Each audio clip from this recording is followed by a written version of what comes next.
So, oh dear, could be David Luiz in a back four.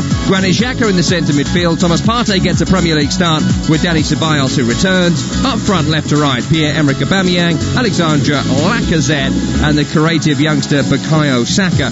On the bench, it's Runar Alex Runarsson, Ainsley Maitland-Niles, Nicolas Pepe, Shkodran Mustafi, Mohamed El Neni, Joe Willock, and Eddie Nketiah.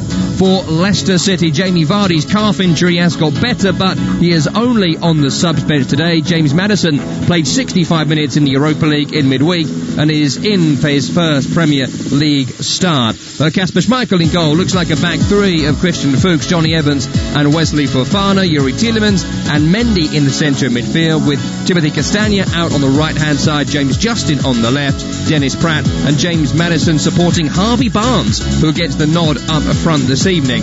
On the bench, Danny Ward, Wes Morgan, Jamie Vardy, Mark Albrighton, Kelechi Iheanacho, Cengiz Under and Hamza Chowdhury. Craig Pawson, our referee. Paul Tierney is the dreaded VAR.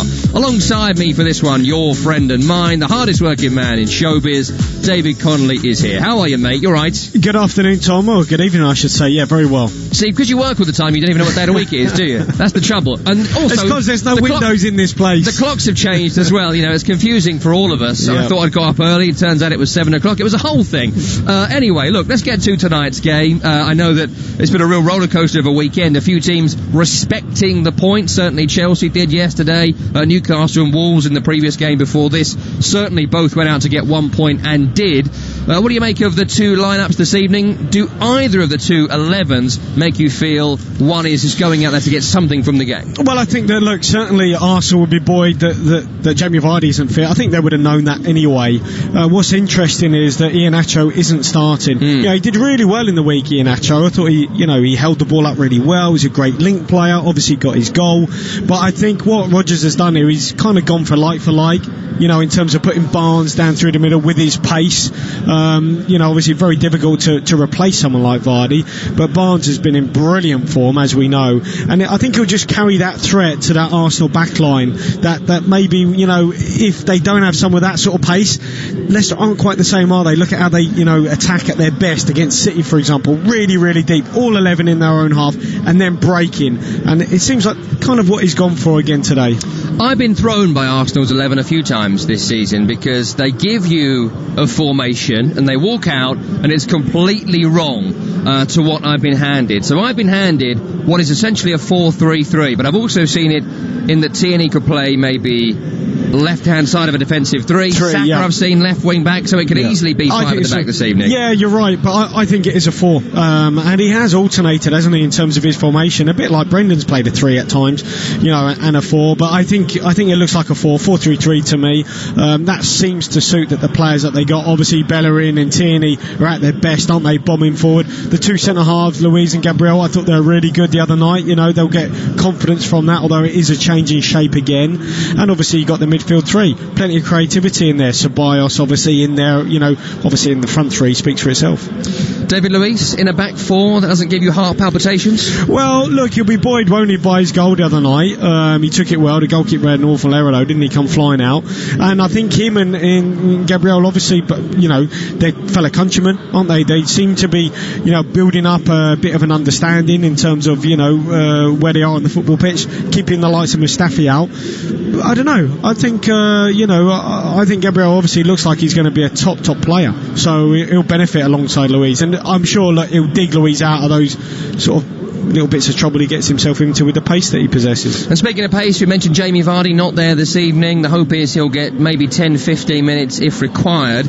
Without him, I can't help but feel the way Leicester play just doesn't work. The good thing about Brendan Rodgers, Dave, is that he has made Jamie Vardy work again, hasn't he? To incredible effect, where Claude Puel wanted rid of him. But now, without him, I just don't see how Leicester create chances and score goals. Well, yes and no. I mean, I've seen them at their very, very best. I've seen them at their worst. For example, against West Ham, their ball possession was awful. They're playing out from the back. You go back to the Burnley game. Although they won against Burnley and they looked pretty convincing, they lost it something like, forget the stats, 30 times in their own half. Awful playing out from the back. And I think, there's still plenty of work for Rodgers to do. And you're right. Look, without Vardy, as I said earlier, they're just not the same same side. But what do? You know, if he goes with Iheanacho, he knows he can't really rely on him against, you know, defence, whether it's David Luiz or whoever, against a side like Arsenal. He needs someone, basically, carbon copy of Jamie Vardy. The closest to that, although it's not his position, is Harvey Barnes. Yeah.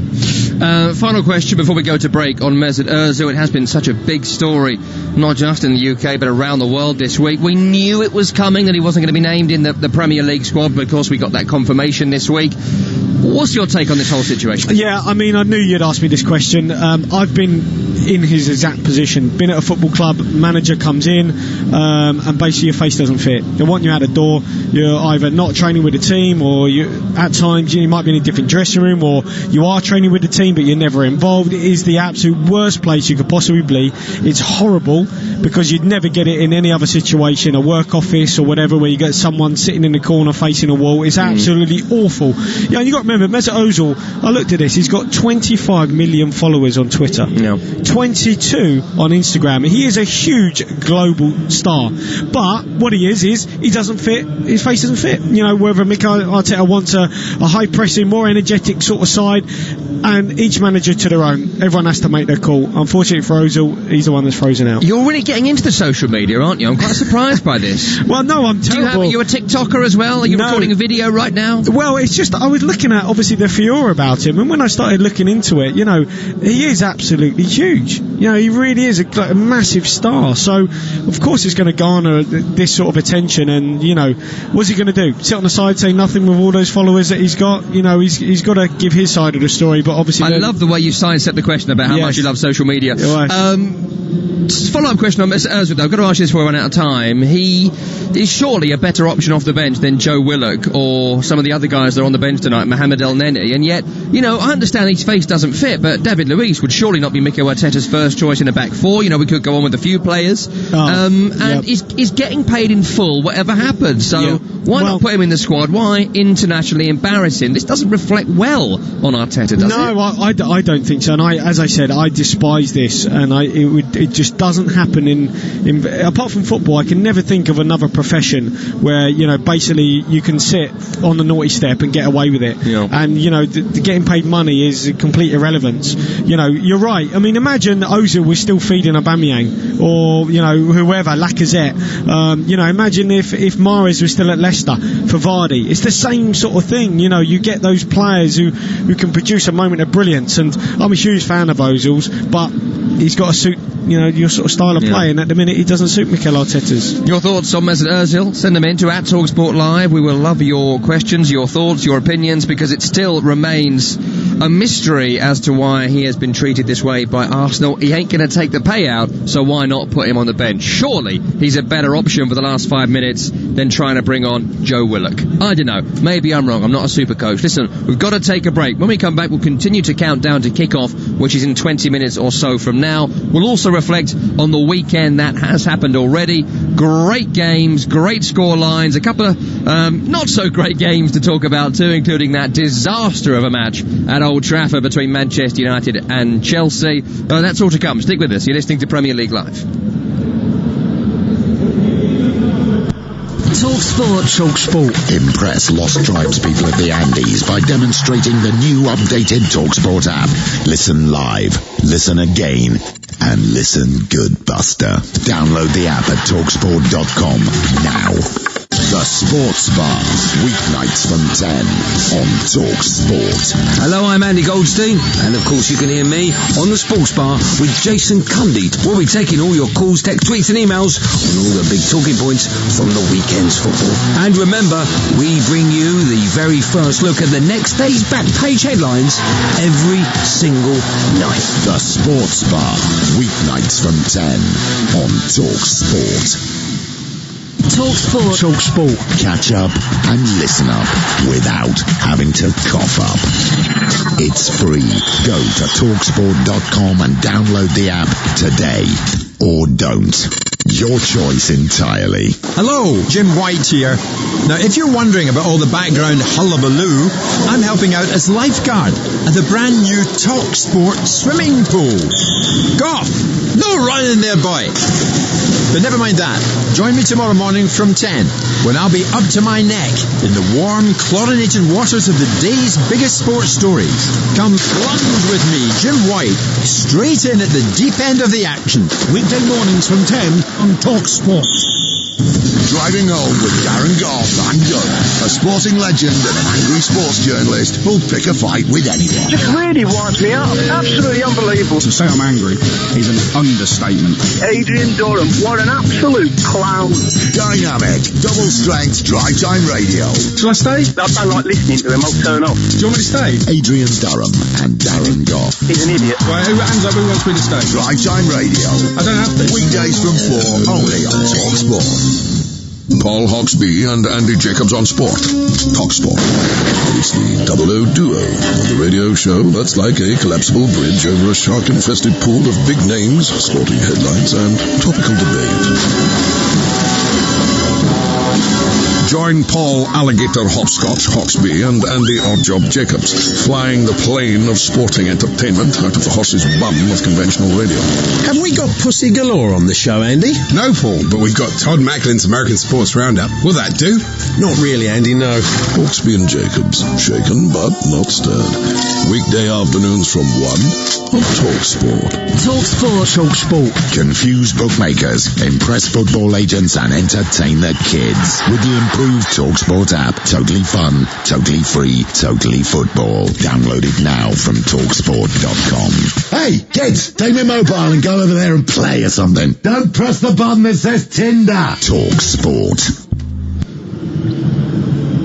You're with Premier League Live, the third game of 3 on this Premier League Sunday. We still have 2 further games for you in the Premier League this weekend. Monday Night Football, Brighton, West Brom and Burnley, Tottenham. Our feature game comes from Emirates Stadium in North London. Arsenal up against Leicester City. Tom Rennie and the former Leicester striker David Connolly with you. Few big results from across the Premier League this weekend. I wanted to start by talking to you, David, about the game last night between Manchester United and Chelsea. It was billed as the big game of the weekend, and it was awful, I'll be honest with you. I covered it here for Premier League Live. It was absolutely atrocious, and there's been a few games this weekend where teams have seemingly been, to quote Sam Allardyce, respecting the point.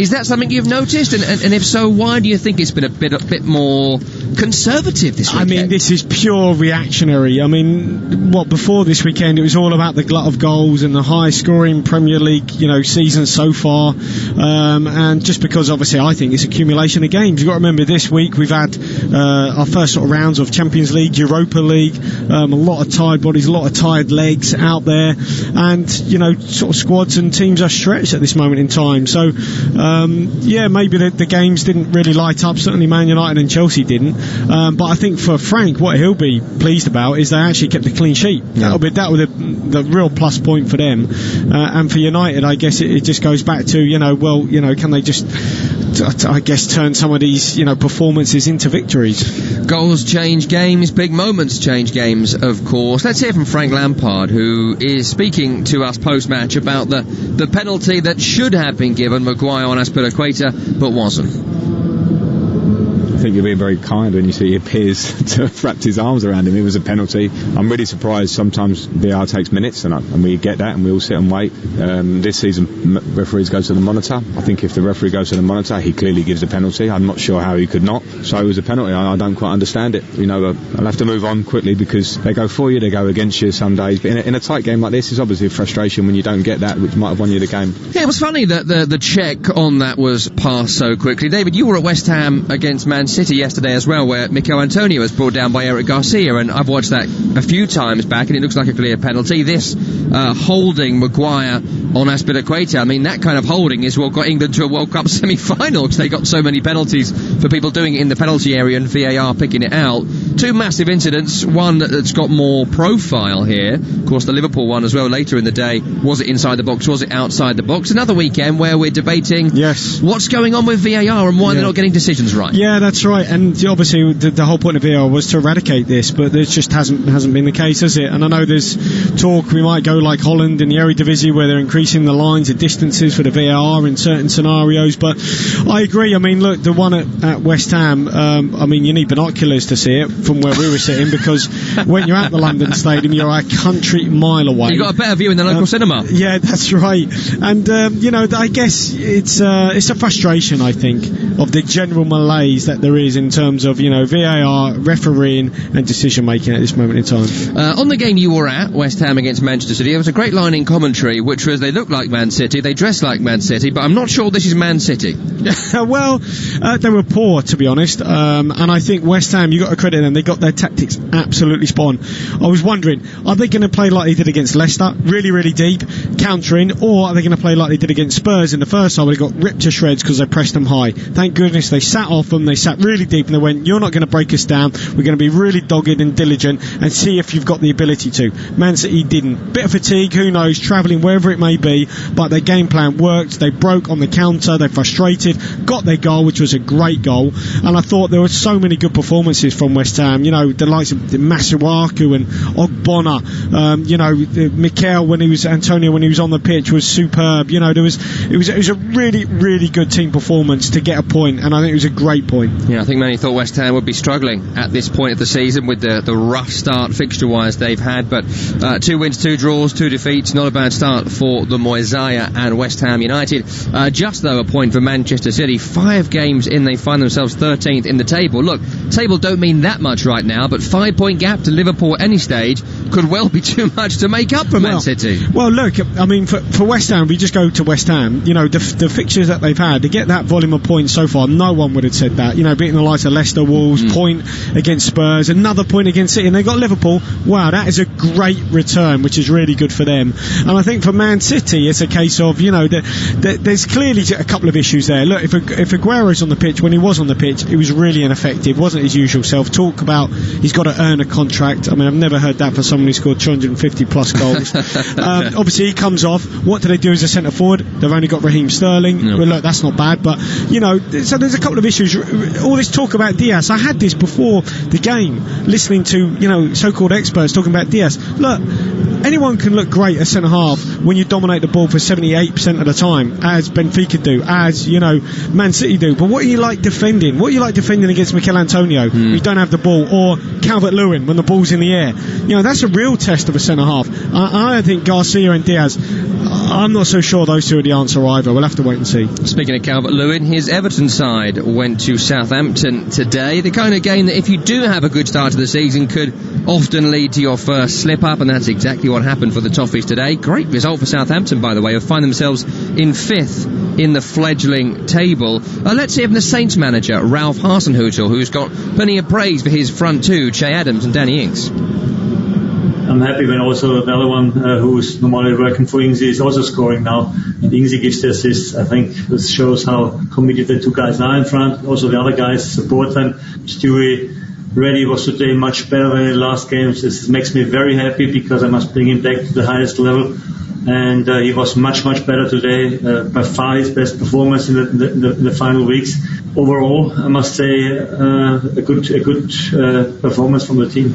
Yeah, not great from Everton today. Luca Digne sent off, didn't score. James Rodriguez did start this one, but was fairly ineffective by all accounts across the game. Southampton, David Connolly, I mean, another one of your former teams in the Premier League. They have kind of gone under the radar, haven't they, at the start of this season? But another really, really impressive performance from them. 4 games unbeaten, 3 wins in that time. Ralph Hasenhüttl, I mean, what a job he has done at that club on such a limited budget. Well, you know what I looked at, Tom, is points gained behind closed doors. And Villa, Saints and West Ham had won the most since games have been behind closed doors. And here they go again with another 3 points. Now, it's only a year, I think, from when they got beat 9-0. And since then, they've won, 16 games in 34?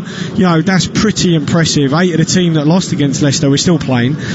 So, good on them, I would say. There's a couple of, I think, outliers outliers in terms of, sort of their performances at this moment in time. They're probably overachieving, and then they will regress to the mean. When you're Villa and you concede 72 goals over X amount of games from last season, you're not going to suddenly just, become a new team, and they will regress. I think Everton will regress, and slowly we'll start seeing, the usual sort of foes coming up to the fore.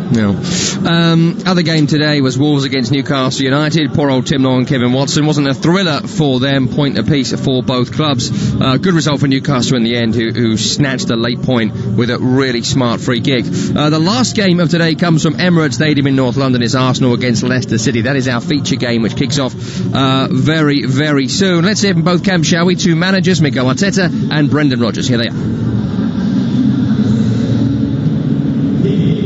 Well, I'm being told they're not there. Well, we'll try and get them for you.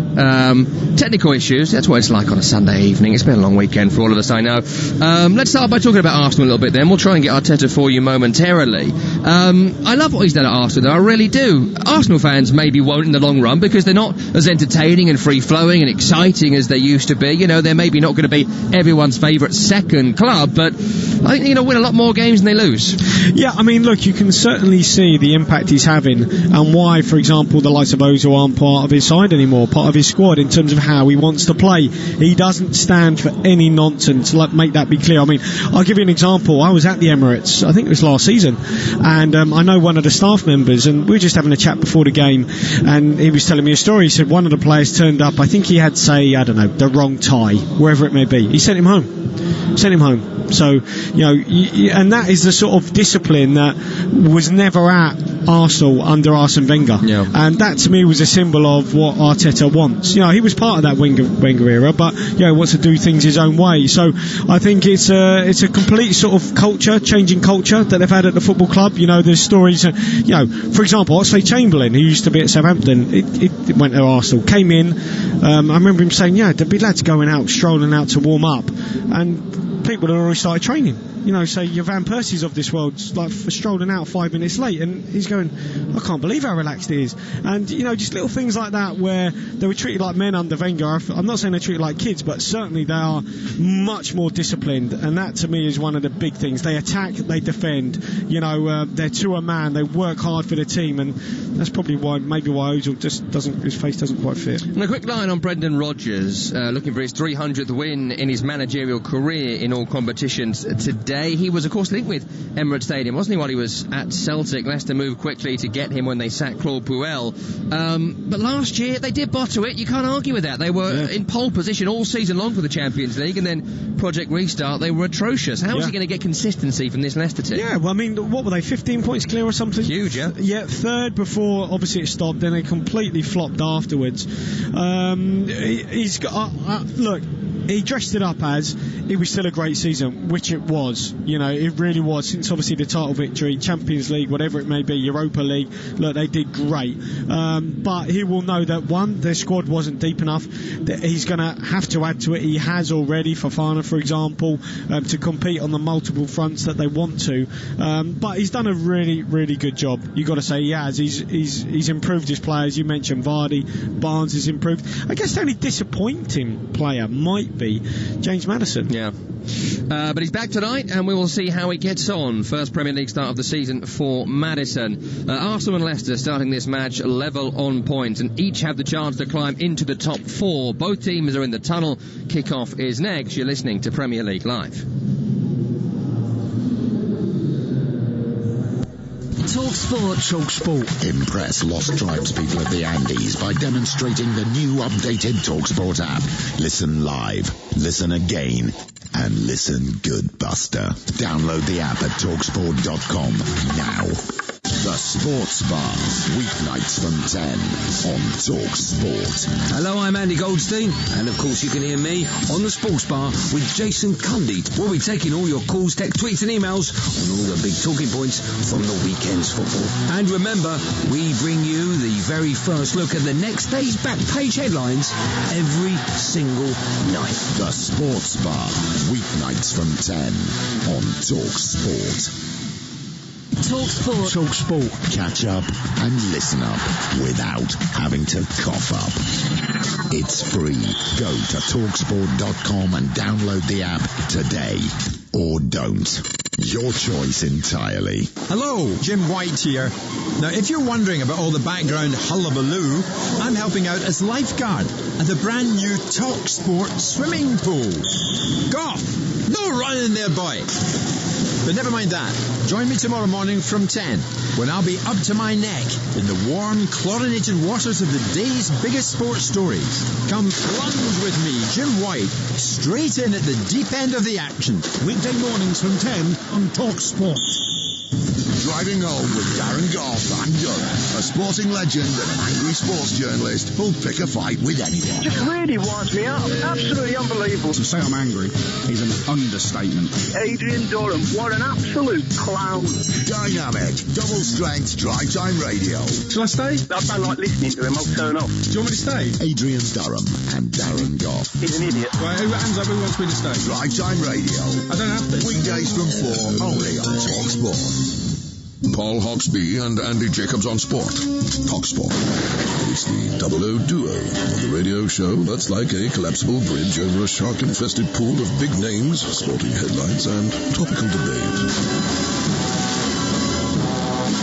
Join Paul Alligator Hopscotch Hawksbee and Andy Oddjob Jacobs, flying the plane of sporting entertainment out of the horse's bum of conventional radio.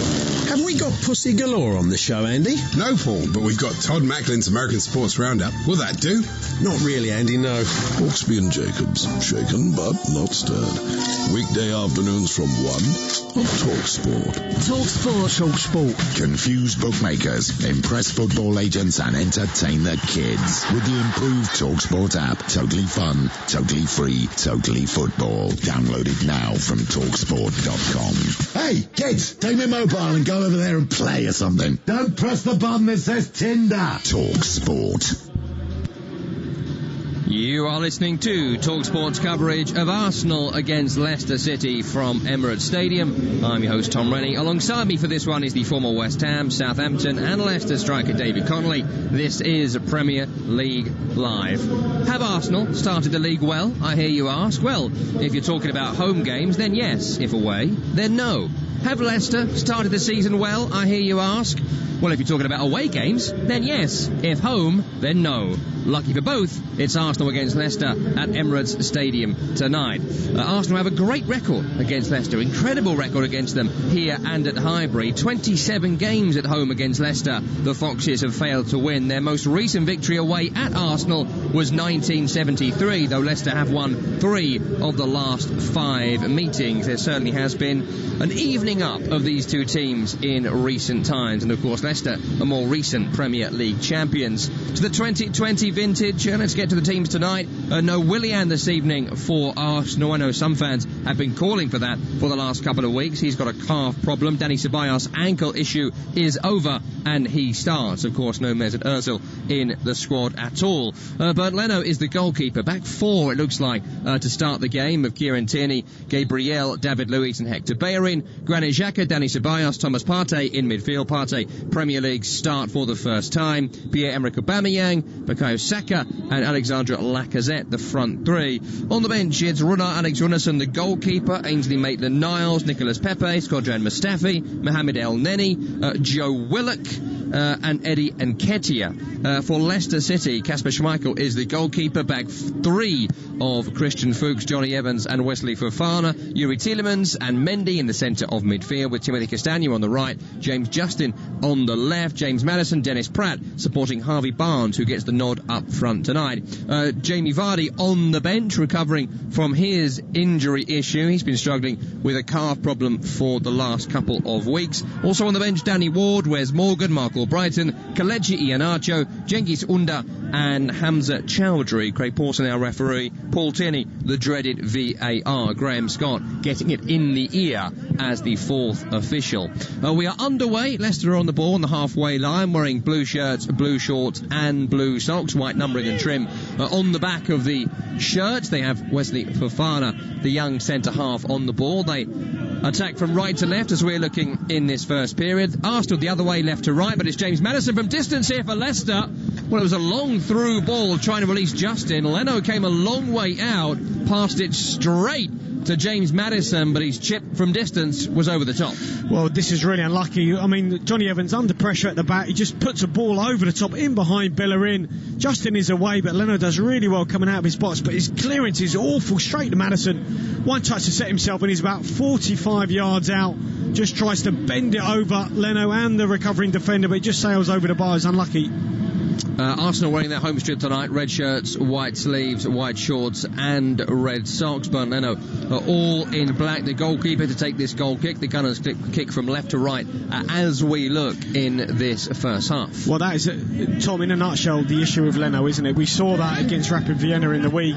Playing out is not his strength. Looking at his stats, I think there's only a couple of goalkeepers who have made more errors than him leading to goals, and when the ball's at his feet, he is certainly not the best. I don't think he's good enough for Arteta, but he's chosen him, hasn't he, instead of Martinez? The stats men tell me that was his 8th error against Rapid Vienna, leading to a goal in all competitions since the start of the 2018-19 season. Only Jordan Pickford and David De Gea have committed more in that time, though I always question what goes as an official error with the stats men, and would I agree with it, but that's what they tell us, and it doesn't look good for Leno. Good defending there by Fofana, approaching his own end line on the defensive right-hand side for Leicester. Saka tried to run him. He's got that great turn of pace. So versatile is Bukayo Saka. Plays all over the field. You never know where he's going to play to start a game. Fofana gets a little poke away from the England international. It will be an Arsenal corner on the attacking left-hand side. Ceballos, back from injury, will take it. Right arm goes up. Ball whipped in towards the near, flicked on and flicked home. An Arsenal lead in 3 minutes. Looks like it was flicked on at the near post by David Luiz. It hit the inside of the post, but an offside flag has gone up here, presumably from the flick on at the near post. So, is it a goal, and what's being assessed here? Well, I think, it's a brilliant ball in here from Ceballos. It might be Lacazette with the flick on at the near, but at the back post is Aubameyang, there's Xhaka in there, there's about 5 players all around the goalkeeper Schmeichel, and in the end, does anyone touch it? If Xhaka touches it, he's offside. Well, I think they may have given it because Lacazette is running across the face of the goalkeeper when it's flicked past him, but no one actually touches it, so the goal is not going to stand. It's officially offside. Yeah, it can't be Lacazette because he's at the near post. He gets the flick on. It must be Aubameyang, maybe. Is it? I don't know. I'm only assuming from that replay and the fact that Lacazette's the one that looks most annoyed, that it's because he's in Schmeichel's eye line when the flick on comes in. Well, I think because Aubameyang's doesn't get anywhere near the ball. Well, he's annoyed because obviously he's chalked off and he scored it. That's what I think is disappointed him, but maybe I don't know, maybe Xhaka was slightly offside, or maybe caught the eye line of Schmeichel. I don't know, we'll have to wait and see. We'll need more replays is what we'll need. We've seen a couple of quick replays whilst we tried to ascertain what was happening live. We can tell you, dear listener, it is still 0-0 between Arsenal and Leicester City, and Leicester are coming forward down the left-hand side with James Justin by the corner flag. He'll go back down the sideline to Fuchs. No Chagros Soyuncu for Leicester, out injured for quite some time. Wes Morgan back amongst the subs, the 36-year-old club captain. Fuchs preferred, though, another survivor of the title-winning side. He's helping the ball down the left touchline here. Comes off Lacazette last. Leicester throw. Maddison with a lovely turn away from Partey. And Lacazette. Lacazette has brought him down, and Alexandre Lacazette needs to be careful here because he is looking extremely frustrated. Well, I tell you what, he's putting a real shift in, and this is a sign, I guess, another sign of that Arteta hallmarks of or trademarks of an Arteta side. Really deep in his own half, obviously just trying to help out his side. A little bit clumsy on Maddison, but just moments before that he put pressure on Evans, stopped Evans playing the ball over the top, and their chance when Leno cleaned up came from Lacazette pressing Evans, so showing really good energy and endeavour, Lacazette. Free kick here from distance for Leicester City. It's left of centre, I'd say over 30 yards just about. Well, I think Fuchs' run-up is about 30 yards. He's certainly revving the engines for this one, but Maddison will chip it right. Fofana at the back post. It's away by Tierney, recovered by Tielemans by the corner of the penalty area. Back behind him is Nampalis Mendy. Tielemans again. bypasses Mendy, looks towards the centre circle and finds Castagna. To his left is Christian Fuchs, and it's helped on to Maddison, who's seeing plenty of the ball in the opening exchanges here, the Leicester number 10. Well, I tell you what, the whole Leicester side has seen plenty of the ball. Obviously, this shape seems to suit them. They've got lovely balance on the left with Fuchs, a natural lefty, which they don't have if Justin plays left back. Obviously, he's a right footer, everything comes in field, but Fuchs has got a lovely left peg. I mean, I really like him. Fuchs takes a long throw here, 34 years of age now, along with Morgan and Vardy and Albrighton in the matchday squad. Kasper Schmeichel too, Premier League winners. It's funny, isn't it? You look at Chelsea changing to a 3, obviously worried about the counter-attack. Maybe Leicester the same, you know, sort of changing shape, thinking about the counter-attack of Arsenal. Johnny Evans looks left to Fuchs in front of Brendan Rodgers on the edge of his technical area, wearing black hooded coat and suit underneath. Leicester help it forward. Maddison challenged by Luiz. It's out of play for a throw-in on the near side in front of Rodgers, and Mikel Arteta, who's on his left, wearing thin, I would say cashmere black jumper, black trousers and black trainers with white trim. Everyone's got the black shoes with the white rims these days. You've got to wear that, otherwise you can't work in any kind of sport. That's the rules now. I think Pep brought that rule in, didn't he? That's true. But he also wears like the worst possible club jumper. Yes. The one you buy for like a 12-year-old. Or a Stone Island jacket. Oh, that's a good look, to be fair. Here's Lacazette at the other end. Runs into the stone wall of Tielemans, and Tielemans adjudged to have fouled Lacazette as he tried to bundle his way through. That's a free kick to Arsenal. Yeah, really sharp. Sorry, so really sharp there from Lacazette. He's so bright. Lovely little lift over Tielemans. Yeah. I mean, he's a player, I know he often gets a little bit of stick, but I like him. Certainly through the middle, he's a wall to play off. He makes it stick. He can grab you a goal. Obviously not as prolific as Aubameyang, but I really like him as a central striker, I've got to say. 6 goals in his last 10 Premier League appearances, Alexandre Lacazette, though he has often been used as a substitute. This free kick is right of centre from an Arsenal perspective, maybe 10 yards away from the edge of the area. Granit Xhaka, David Luiz and Lacazette himself are over it. I would say that Xhaka looks most likely of those around it. 4-man wall for Leicester. Ceballos in front of that wall for Arsenal. Luiz now joins him, complaining the players are standing on the magic foam and not standing behind the magic foam. Xhaka looks certainly like he's shaping up here.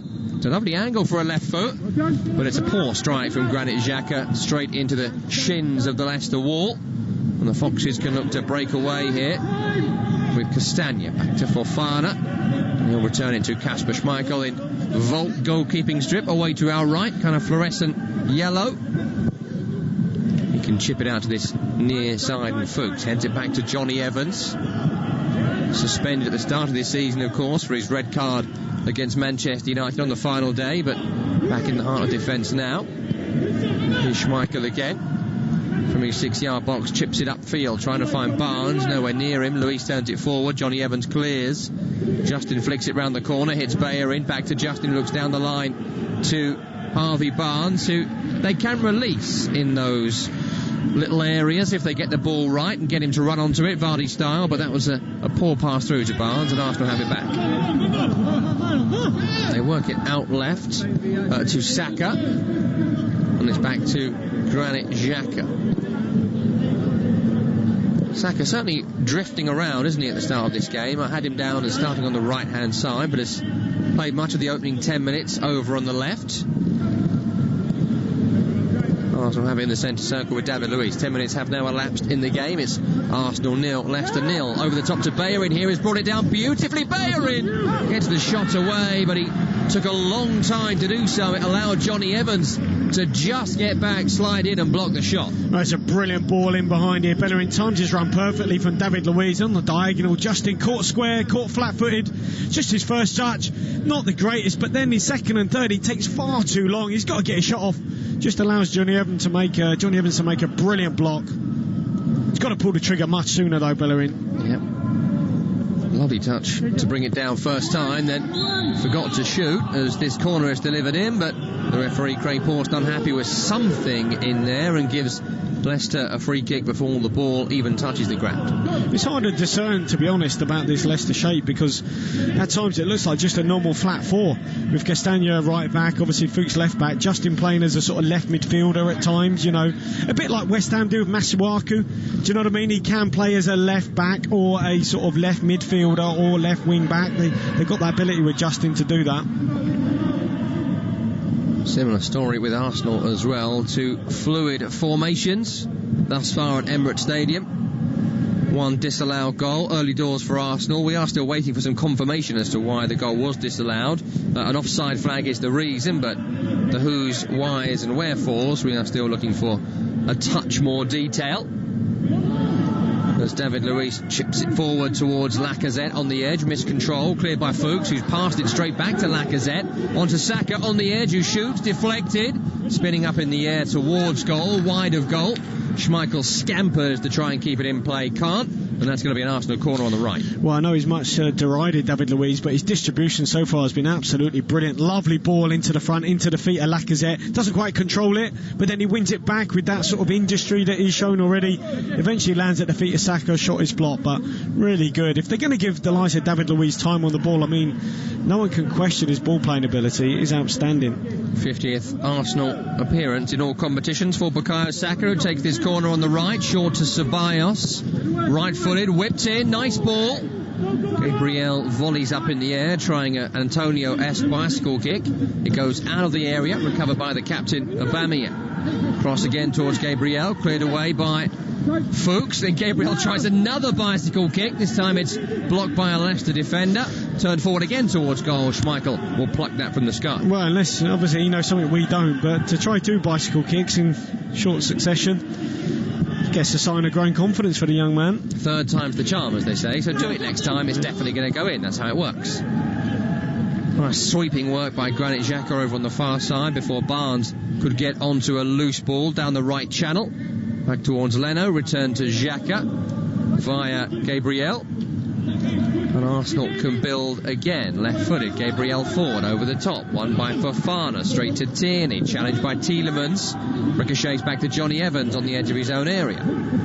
Fuchs has that cultured left boot, trying to find Barnes on the run down the left channel. Ball goes straight into touch though. No reason for Barnes to chase that alongside David Luiz. 13 minutes gone here. Arsenal 0, Leicester City 0 on Premier League Live. Tom Rennie and David Connolly with you for our third game of this Premier League Sunday. Don't forget 2 more games for you tomorrow as well. Brighton, West Brom and Burnley, Tottenham underway from 5 o'clock GMT. Well, just looking at Leicester, it is pretty much a carbon copy of how they played against Man City. All 11 in their own half, very deep, just allowing the players at the back, the likes of Gabriel and Luiz, to have a lot of the ball, hoping for a little straight pass to go and nick and then break. It's worked so far, but it just means if you do have really good ball players, you know, likes of Luiz or Gabriel, if they can pick a pass, you could be in a bit of bother. Gabriel on the ball, £27 million from Lille during this summer. Finds David Luiz to his right, who looks long again with the diagonal bomb, this time trying to release Tierney. He's done well there, Tierney, to bring it down, tries to force across, it's blocked. Another Arsenal corner. Yeah, and I think Kieran Tierney is he one of the only players who has got his shirt tucked in? He is a throwback, isn't he, to sort of the 70s or the 80s. As it should be, mate, as it should be. He looks like he's off a Subbuteo table or, you know, table football. Shirt tucked in for the players, ties on TV presenters. Bring it all back, I say. I think he is the only one, though, with his shirt tucked in. Maybe Bellerin. Potentially. Maybe Bellerin. Ceballos deep corner, it's over everyone's head, so we can get back to the real story of assessing who's got their shirt tucked in. I think Bellerin does. Yeah, and maybe just Mendy for Leicester is the only one I can see. It could be for Arsenal, you know, if you're a fullback or whatever, you've got to be dogged and, you know, gritty, and that means wear your shirt tucked in. And for the rest of the players, the flair players, you know, you can have it out. Short shorts, tuck it in, long socks, smarten yourselves up. Yeah. Schmeichel's distribution sometimes felt wanting, not this time, as he's Found a driven ball out left to Fuchs. Well, what he does really well, Schmeichel, obviously he can really open the pitch up with that longer kick, which a lot of goalkeepers, well, not a lot, but not that many goalkeepers have got the sort of power that he possesses. I looked at Fabianski, for example, for West Ham yesterday, you know, just doesn't possess that sort of power to get the ball upfield. Yep. Partey's won it back in midfield for Arsenal. Not seen a great deal of him so far. Trying to get them moving now. Thomas Partey. Left to Tierney, midway inside Leicester territory, pokes it towards Saka, wasn't quite alert to it. Tierney was and passed to himself, does really well actually. Kieran Tierney, back down the sideline to Partey, then to Xhaka. Across the centre circle he'll find David Luiz, who's seen plenty of the ball in the opening 17 minutes, score still 0-0. Again, he looks diagonal in the air, picks out Tierney, shirt tucked in, lovely cross, blocked though by Castagna on the cover. Hits him on the side, maybe winded Castagna there for a second. It will be an Arsenal throw.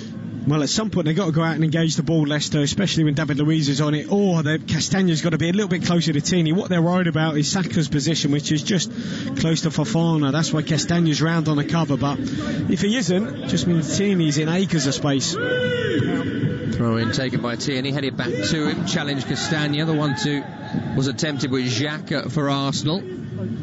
Going to be taken again. It's level with the penalty area on the left. Lacazette's turned away from the attentions of Dennis Pratt. Arsenal keep possession, which they've dominated in the opening 17 minutes of the game. Partey right to Ceballos, slight miscontrol, allows Maddison to steal. Here he is again. Maddison pokes towards Tielemans and left to Nampalys Mendy. Aubameyang holds him up. Mendy desperate to see that ball flicked off his toes for a throw-in. Aubameyang obliges. That's a Leicester throw on the halfway line. Well, we have seen Mendy, obviously a player who's been in and out the side, but at his best against Man City. I remember he showed some great feet to set Vardy, I think, on his way for one of the goals. And he has certainly improved, and you know, with that maybe confidence that he's got now from being a bit of a regular starter. Maddison on the halfway, turns away from Partey and slips the ball down the right channel to Pratt. Xhaka is with him, cross comes in, it's behind Luiz and Justin for Leicester. Recovered by Tielemans on this near side. Back to Fuchs, into Maddison, controls and turns forward. Up against Partey, he's had to look square to Mendy, who leaves it short for Johnny Evans. Leicester having a foray into Arsenal territory. Not seen too much of that in the last 10. No, but then look at Arsenal. They've got all 11 as well, back in their own half, really deep, about 40 yards from their goal. Very difficult for Leicester to break them down. That's the problem with Leicester, with how they play. Unless they get an output from one of their counter-attacks, they just don't get enough bodies forward. You know, it's invariably just one player in the box. Fofana with a Luiz-esque dig, right to left, trying to release James Justin. Into touch as Justin looked to get there down the left-hand side. It will be a throw to Arsenal in the right-back area. 19 minutes gone, it's 0-0. It does have a bit of a respect the point vibe about it, this one, which we have seen a return to in the Premier League this week. We've gone from goals galore to some more normal score lines. And as David Connolly suggested earlier, a clear reaction to the mania, really, of the games in the opening few weeks in this Premier League season. Arsenal countering down the left-hand side. Xhaka releases Tierney. Tierney pokes on to Saka.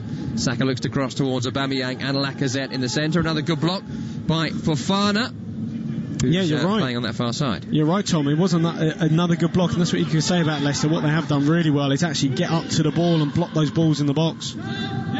It's looked good for Fofana. I thought he played well in the game against Aston Villa.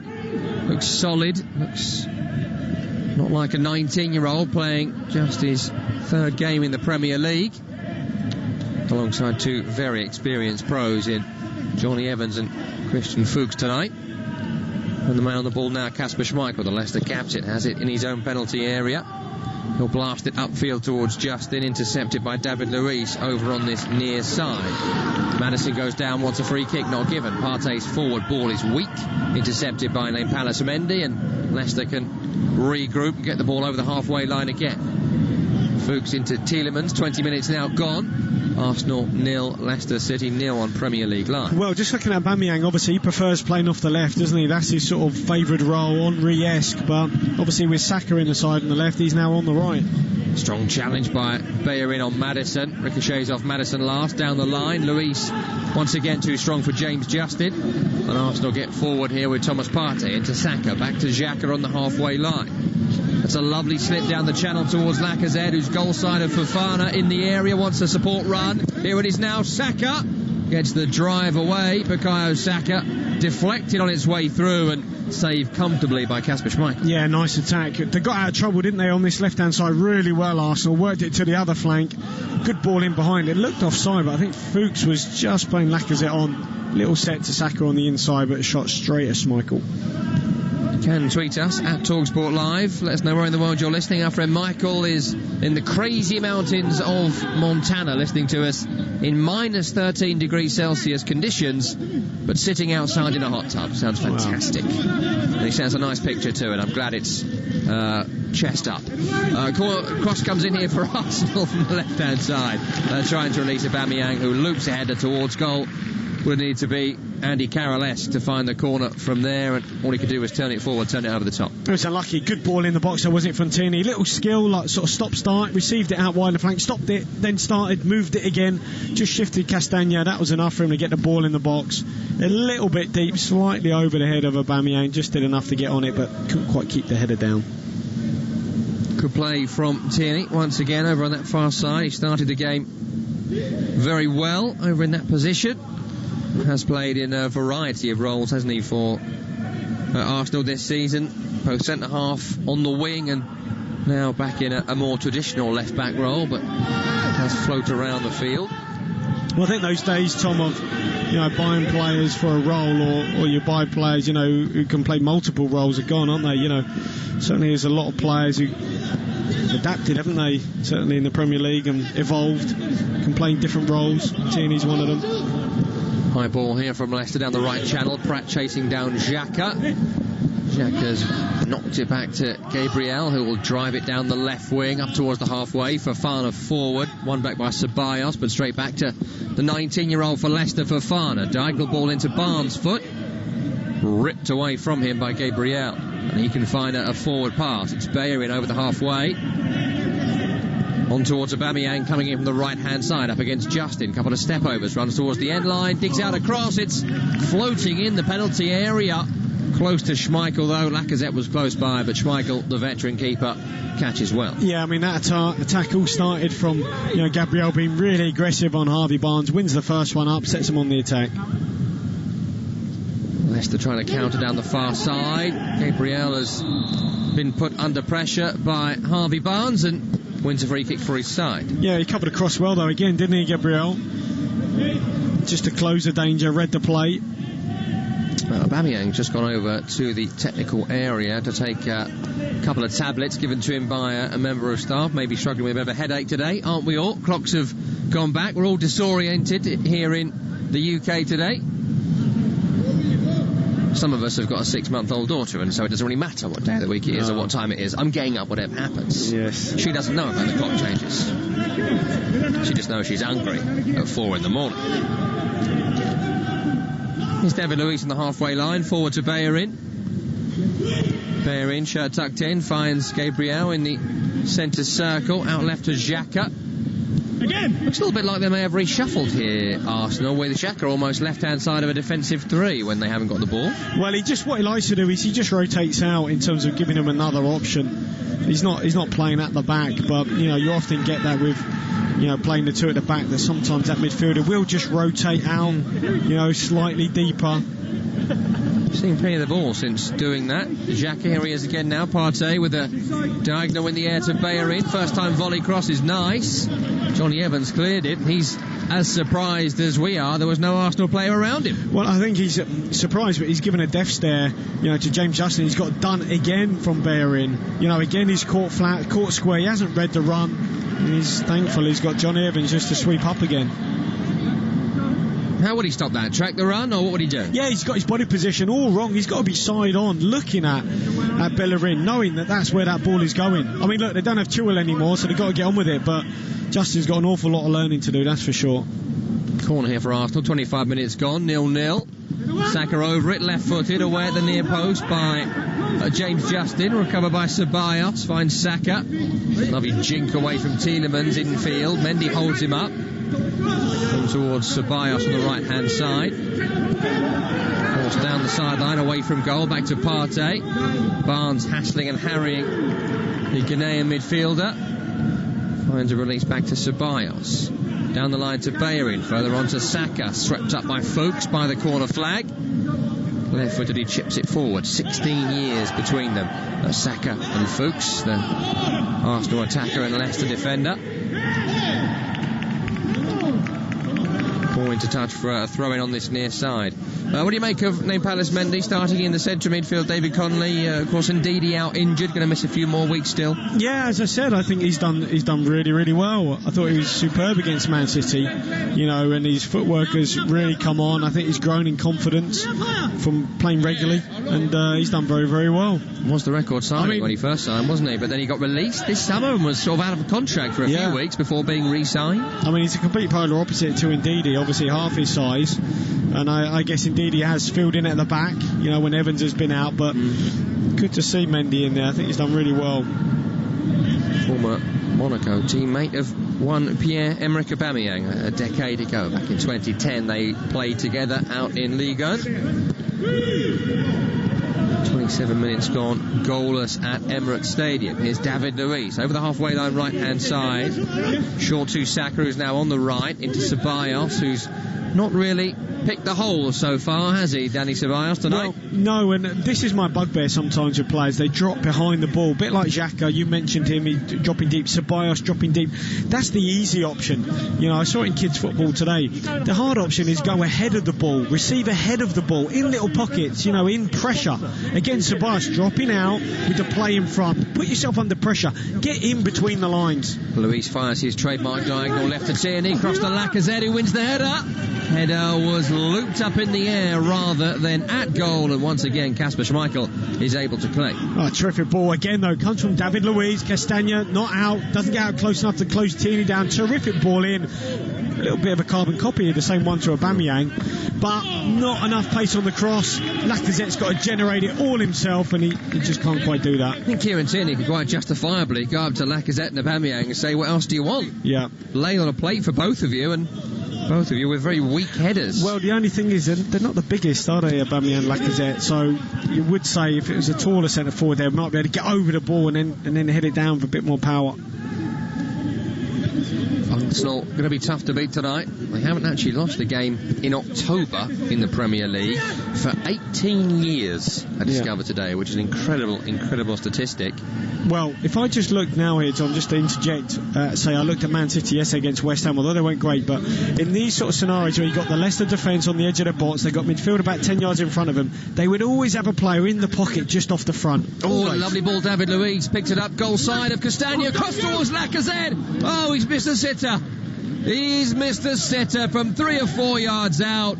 Great ball again, Luiz. Tierney again puts it on a plate for an Arsenal striker, and again they fluffed it. Yeah, carbon copy. David Luiz out to Tierney. This time he receives in the box. I mean, it's a brilliant ball.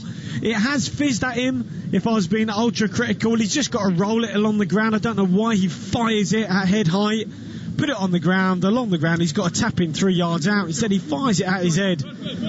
Now, there's a question mark here about whether Christian Fuchs' foot was high in the face of Lacazette that maybe put him off. We understand there was a VAR check and that is now over and it's not being seen as dangerous play.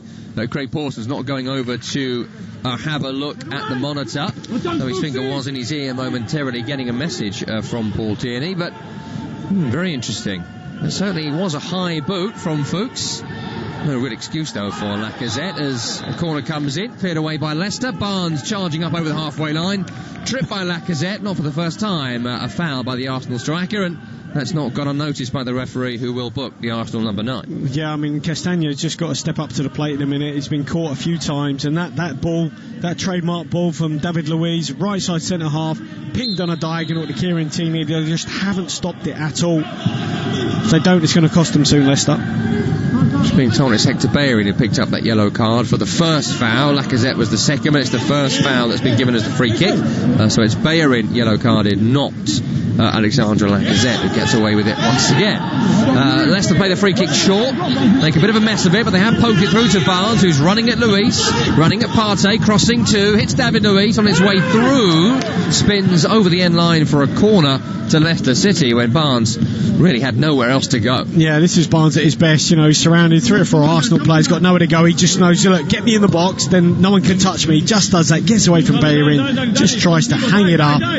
Gets a little nick off David Luiz, gone out for a corner. Good play by Harvey Barnes, making something from nothing and giving Leicester a chance, which is something I've not done a great deal of in the 32 minutes of action we have had thus far. Corner on the left-hand side. James Maddison is over it. Arsenal not conceded a set piece all season so far. It's gone deep towards Justin, who seems surprised it came to him. Miscontrolled it. Now Arsenal can break away with Aubameyang up towards the halfway line. Tielemans slips as he chased him down. Released to Bellerin over the halfway. On to Lacazette. That's a late one from Fuchs as Lacazette looked to shield the ball. Fuchs goes through him and gets booked for his efforts. Yeah, they didn't really make the most of that counter-attack. I mean, I don't know what Justin was doing on the edge of the box. I mean, he just let the ball go. Fell to Aubameyang, didn't they? Broke. He could have released, I think, a couple of players. In the end, a bit of a slower attack. Bellerin, a bit of a slow pass out to Lacazette, and Fuchs teams in. He does catch him, but here's a yellow. Yes, immediately, Brendan Rodgers there on the edge of his technical area making gesticulations towards the referee. It's not that bad. Don't send him off. I think he was a bit worried there with the amount of sauce that Lacazette poured on the goose. Just a yellow for the veteran Christian Fuchs. The free kick right hand side, about 10 yards over the halfway, which Dani Ceballos will take, right footed, clips it flat, flicked on by Xhaka, further on by Gabriel, away by Johnny Evans of Leicester, recovered by Thomas Partey on the left hand side, running in field, controls on the chest, leaves it for Xhaka back towards the halfway line, and Kieran Tierney short to Xhaka, down the left wing to David Luiz. Arsenal look to regroup, reshape, and keep possession across the halfway line. 33 minutes gone. It's Arsenal 0, Leicester 0 on Premier League Live. Here's Ceballos, poor ball from him, straight to Dennis Praet, who wants a runner, wants an option. He's got nothing ahead of him. Dennis Praet has to go back to Tielemans in the end. Lacazette then runs into Fofana. Surely has earned his yellow card now, but David Connolly, when they've won that ball back, Leicester, he had absolutely nobody to pass to. Yeah, and this is the problem with the shape and how they play. Look, all deep, all in their own half. He only really had Barnes, but he had nowhere to go. There wasn't an out ball in the end. He has to set it back to Fofana. Nice little skill to get away from Lacazette, who does commit the foul, but that's what I guess. Look, you're always going to miss Jamie Vardy. We know that, but they're just making do, and that's an indication of what I think Brendan Rodgers was alluding to in terms of, yes, we fell short last season, but we need reinforcements, and the problem is, what's going to happen with Jamie Vardy if he doesn't ever play? We have this break in play now. We are finally getting some replays of the disallowed goal in the first couple of minutes. We're being told it is Lacazette offside because he flicks the ball on. Now, we've just seen a couple of close replays of that. Is that how you see it? I honestly found it hard to see there. I mean, what they did really well, they put about 5 players on the goalkeeper and then they split off, and that was a trigger. When the ball was, when the taker was just about to come up to the ball, Lacazette comes off the goalkeeper, gets in front of the near post man, then flicks it on straight off the training ground routine, and it worked really well. Now, whether that movement off the goalkeeper where he is offside, meant that as the ball came in and he flicked it, he was still offside. I don't know. It's tough. Hard to see. Yeah, the replay that we are getting from the right-hand side of the field, it's a melee of players. So it can only be Hawkeye that's given this, because it's rather indistinguishable to the human eye who is where and who touches it. Does Lacazette even touch it? I'm not convinced he does from the replays that I've seen. Yeah, he definitely gets a flick on that. You can be definite about that, can you? Yeah. I love how certain you are. Well, that's why I paid the big bucks. That's true. Hey, why are you getting the big bucks? I could do with some big bucks. We need to talk about our contracts. Anyway, we're back underway. Fofana's okay. He's had some treatment, the old magic sponge. Talking of bucks, have we had any tweets from America? Yes, I have. Any more spars or? Neymar has been in touch. He's in Los Angeles, out on a run in the Hollywood Hills, it looks like, in LA. Out on a nice run, listening to us. And Greg Jacobs in Central Virginia, where it's peak autumn, loving the commentary, calls you both clever and funny. Must be talking about me. You've got the names muddled up. He sent us a lovely picture of his dogs as well on a walk in Central Virginia. At TalkSport Live, the place to get in touch and let us know where in the world you are listening to us. We're back underway here. 35 minutes gone. It's Arsenal 0, Leicester 0. Tom Rennie and David Connolly with you. One's funny, one's clever. Maybe that's what he means. Decide for yourself which one you want to be. Let's go with clever. Forward ball to Harvey Barnes here, trying a clever flick towards James Justin, but Justin again hadn't quite read that. Arsenal back on the ball again. And it's around about now maybe we start thinking, just how fit is Jamie Vardy? How many minutes could we get out of him in this game? Or maybe Leicester will be happy with what's happening so far. I'm sure a lot of people want to see him on the pitch, because then he'll get rid of that stupid hat he's wearing. Yes, he looks a little bit like he's trying to be Tony Hawk in 1993. Yeah. Some people get away with it, other people can't. I can only wear a certain type of baseball hat, that's it. Was he the BMX? Was he the BMX or the skateboard man? Tony Hawk? Yeah. Skateboards, man, come on. Didn't you have a childhood? Well, I did. I spent it playing football, I think. Fair enough, yeah. Some of us were in our bedrooms playing video games. Was it skateboard or what was he? Tony Hawk, yes. Yes. Of course. Come on, buddy. All right. I tell you what, there are young people slack-jawed around the world listening to you say that. Tony Hawk, was he a skateboard guy? He wasn't the cake decorator, was it? Do what he wants, Tony Hawk. Anyway, football, that's it. Oh, a lovely touch by Saka away from Fofana here, approaching the penalty area, looks to slip in Lacazette, but Fuchs on the cover gets the challenge in. Beautiful first touch from the long diagonal driven into him from Gabriel. Oh, what a ball, what a pass in, just to bypass Fofana into Saka, super touch. I think he could have actually pulled the trigger, tried to square it to Lacazette, not the best ball, and didn't make the most of that attack, Arsenal. 38 minutes gone, 0-0. Johnny Evans on the ball, on the edge of his own penalty area. Brendan Rodgers winless in all 7 away matches as a manager against Arsenal, though he did get a good draw here last season. As we mentioned across commentary, Leicester have struggled away at Arsenal since the 1970s. That was the last time they won away at either of the two Gunners' grounds. They've knocked down the old one and built a new one since then. I just wonder, Tom, at what point would you change Aubameyang and put him on the left, where he likes to play? Because they've got the natural width of Bellerin on the right, and I think, they could invert, Saka on the right, cutting in with his left peg, and Aubameyang then plays in his more favoured position. I don't think it suits it. Look, to me, in this Arsenal side, you've got to do everything to get the best out of Aubameyang. On the right-hand side, doesn't do it. 10 goal attempts in the game so far, just 2 on target from Arsenal. Had the ball in the net once, goal disallowed for offside. Leicester yet to trouble. Bernd Leno away to our left, no shots. Not really been in Arsenal territory very much. So I just wonder on that whether Mikel Arteta might be thinking we're doing alright, we're creating chances, dominating the play. I think it'll be a while until we see the Aubameyang shift as Luiz again looks diagonal, and he'll find Tierney over on the left hand side, brings it under his spell, then knocks it back towards the halfway. Xhaka midway inside Leicester territory on the left, will leave it to David Luiz to his right to find the forward pass. It's on to Aubameyang, who's out on the right wing here, in towards Bellerin, back to the centre circle, Gabriel. No Leicester player pressing at all. Harvey Barnes a good 15 yards away from the Arsenal players, dropping deeper and deeper and deeper, and there is nowhere to drop it in behind for David Luiz. He'll leave it short for Gabriel. Yeah, this is where they need to get in the pocket. They try it now. Saka goal side of Fofana, but he's just too close to Schmeichel. Leicester had dropped so deep, and There was no pocket. Go straight to Schmeichel. Well, there was pockets there, but they didn't have the players in them. And, that's I can see a couple of failings in this sort of Arteta side, which he needs to pick up from Pep Guardiola. He would always have players in a little pocket off the front there. Aubameyang on the turn. Early strike deflects off David Luiz here, as Leicester had spit the ball straight back to Arsenal. Shot was on target from Aubameyang, hits the backside of Luiz running diagonal, and it spins over the top. Yeah, nothing worse when you're forward and you got some stupid defender in the way as you're about to shoot a goal. Get out of the way, Luiz. What is he doing? That looked goal bound as well from Aubameyang, who hasn't really been in the game. Certainly doesn't get the best out of him playing off the right.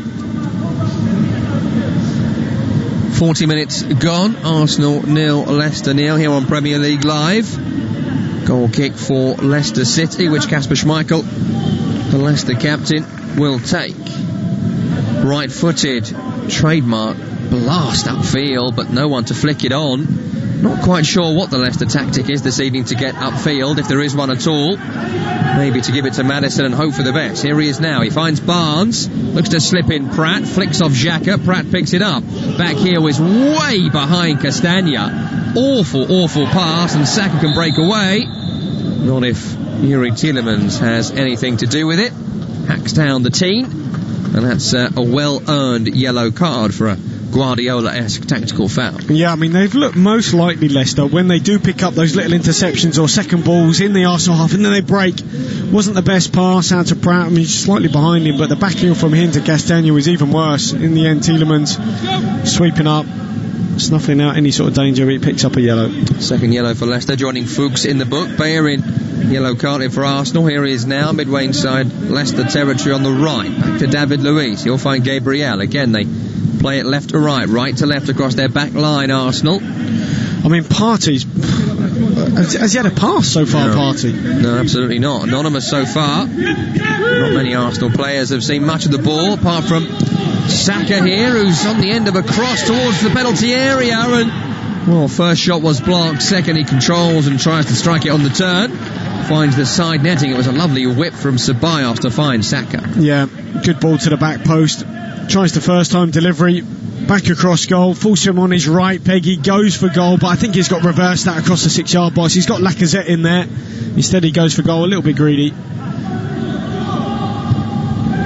Thomas Partey in the centre midfield this evening, starting in the Premier League for the first time. Did play against Leicester for Atletico Madrid back in 2017 in the Champions League. Well, you know what I think, Tom? This game would be absolutely made for you-know-who. Oh, no, don't say it. Joe Willock. Well, Joe Willock off the bench, a much better option than Mesut Ozil. I mean, look, you don't need Partey and Xhaka in there, two holders. No. For what reason? You need one holder, and I think Xhaka could do it or Partey, but not both. Well, Mesut Ozil's too busy tonight, live tweeting the game from home. He's predicting a 2-1 win for Arsenal today, Aubameyang to score. And he's also sharing videos of past victories over Leicester, where he starred. So that's a good use of his time. Here's James Justin over on the left-hand side. Over the halfway for the Foxes, running at Bellerin, gets towards the penalty area. Poor poke from him, but he does recover it on the end line left-hand side. Back to Maddison, bit of space. Running towards the penalty area, into Barnes. Back to Mendy. Lacazette slides in rather pointlessly, lets the keep possession. Mendy was never going to shoot. Here's Barnes, about 15 yards from the edge of the area, left-hand side. Back to Tielemans, who'll leave it for Fofana. Leicester happy to be in Arsenal territory with 2 minutes to go until 45 are up. Here's Mendy into Tielemans, first time to Fuchs on the left. In the centre is Maddison, the Leicester number 10. Partey for company, pokes it to Fuchs. Turn to the centre circle and Johnny Evans. Again, no pressure on the ball from Arsenal, as there isn't from Leicester when the Gunners are in this sort of position, and that's making it difficult for teams to pick a hole or pick a pocket, find a pass, and Fuchs gives it straight to Partey, and that attack has come to nothing. Well, Fuchs just trying to force it. Wasn't really on, but so difficult. I think even Leicester, trying to find it hard to break down Arsenal when they do all drop back in, all 11 in their own half. Gabriel over the top down the left-hand side. Brilliant interception from Fofana. Great athleticism from the young man. Up in the air, 2 feet off the ground, brings it down with the right boot, and finds a good pass as well. Another assured performance from such a young man tonight. I think the two centre-halves, Fofana for Leicester in terms of a new signing, and Gabriel have been brilliant. I mean, I'm surprised the likes of Man City didn't look at Gabriel. Left footer. Obviously Laporte was out and they've struggled for centre-halves. Well, maybe they want to see how he does at a mid-table club first before they bring him to the top of the Premier League, A free kick here for Leicester, which they fire along towards Dennis Pratt, and Pratt not going to get on the end of that. Recovered by Tierney. It's only a joke, Arsenal fans. Come on, you can still call yourselves top 6 if you want to. 8th last season, of course. 45 minutes are up here. Not a spectacular game of football thus far. One that I think Leicester will be happy to be going in level in. 2 minutes added on at the end of the 45. Arsenal in possession with Partey in the centre circle. To his left is Gabriel. On to Tierney, who's put 3 glorious crosses in for his strikers in this game. Not Lacazette nor Aubameyang able to turn them home. Here's David Luiz over the halfway right-hand side. Tierney again with his arm up on the left, calling for the diagonal, which has been so successful in the game so far. Go short to Bellerin instead. Back to David Luiz. Into the centre circle and Granit Xhaka. Left to Gabriel. Poor pass to Xhaka, but just bobbles to him. Maddison looked to steal. David Luiz will go all the way back to Bernd Leno. I'm sure they'll say it's all part of the philosophy at Arsenal to play the ball pointlessly around their own half, but it's the forward pass they need to make that argument stick. The reason is that they are obviously just playing it back, is that they are worried, I think, of Leicester, even without Vardy on the counter-attack, stealing the ball when they try and force it. But for me, they've got to be braver on the ball. Here is Tierney, looks to slip in Lacazette, edge of the area, 3 players around him, bundled off it, and Leicester will look long. Schmeichel towards Maddison, and once again they're just incapable of holding the ball up there, Leicester. And the other thing is, Tom, you've got to be so good to work in these little pockets of space. You really have. I mean, Man City struggled against West Ham, in these small, tight little pockets, 5-yard squares. Can you get out of trouble, get a player in there? It's only really when the likes of Foden and De Bruyne came on did they really impact the game in those little pockets. But Arsenal haven't got anybody like that. No. A kind of number 10 who might be able to get in between the lines and pick out a pass. Maybe a World Cup winner or something. You just can't get players like that these days. Try the Sofas of North London. Maybe someone will be there. I don't know. Here's Johnny Evans on the end line, right-hand side for Leicester. Finds a forward pass, but that is the merciful sound of the half-time whistle. A good half for Leicester if they are trying to draw this game 0-0. For Arsenal, a much better offensive performance is needed. Goalless at the break. Arsenal 0, Leicester 0. Analysis to follow. You're listening to Premier League Live. Evenings with James Whale on Talk Radio. Keep connected with round-the-clock news, essential information and expert insight. I think we've got to be very careful about the way this has all been going on. Cutting through the confusion with everything you need to stay safe, informed and entertained. Everyone's going on about, we should be tracking and testing, and I just don't know how that is going to happen. Evenings with James Whale. Weeknights from 7 on Talk Radio.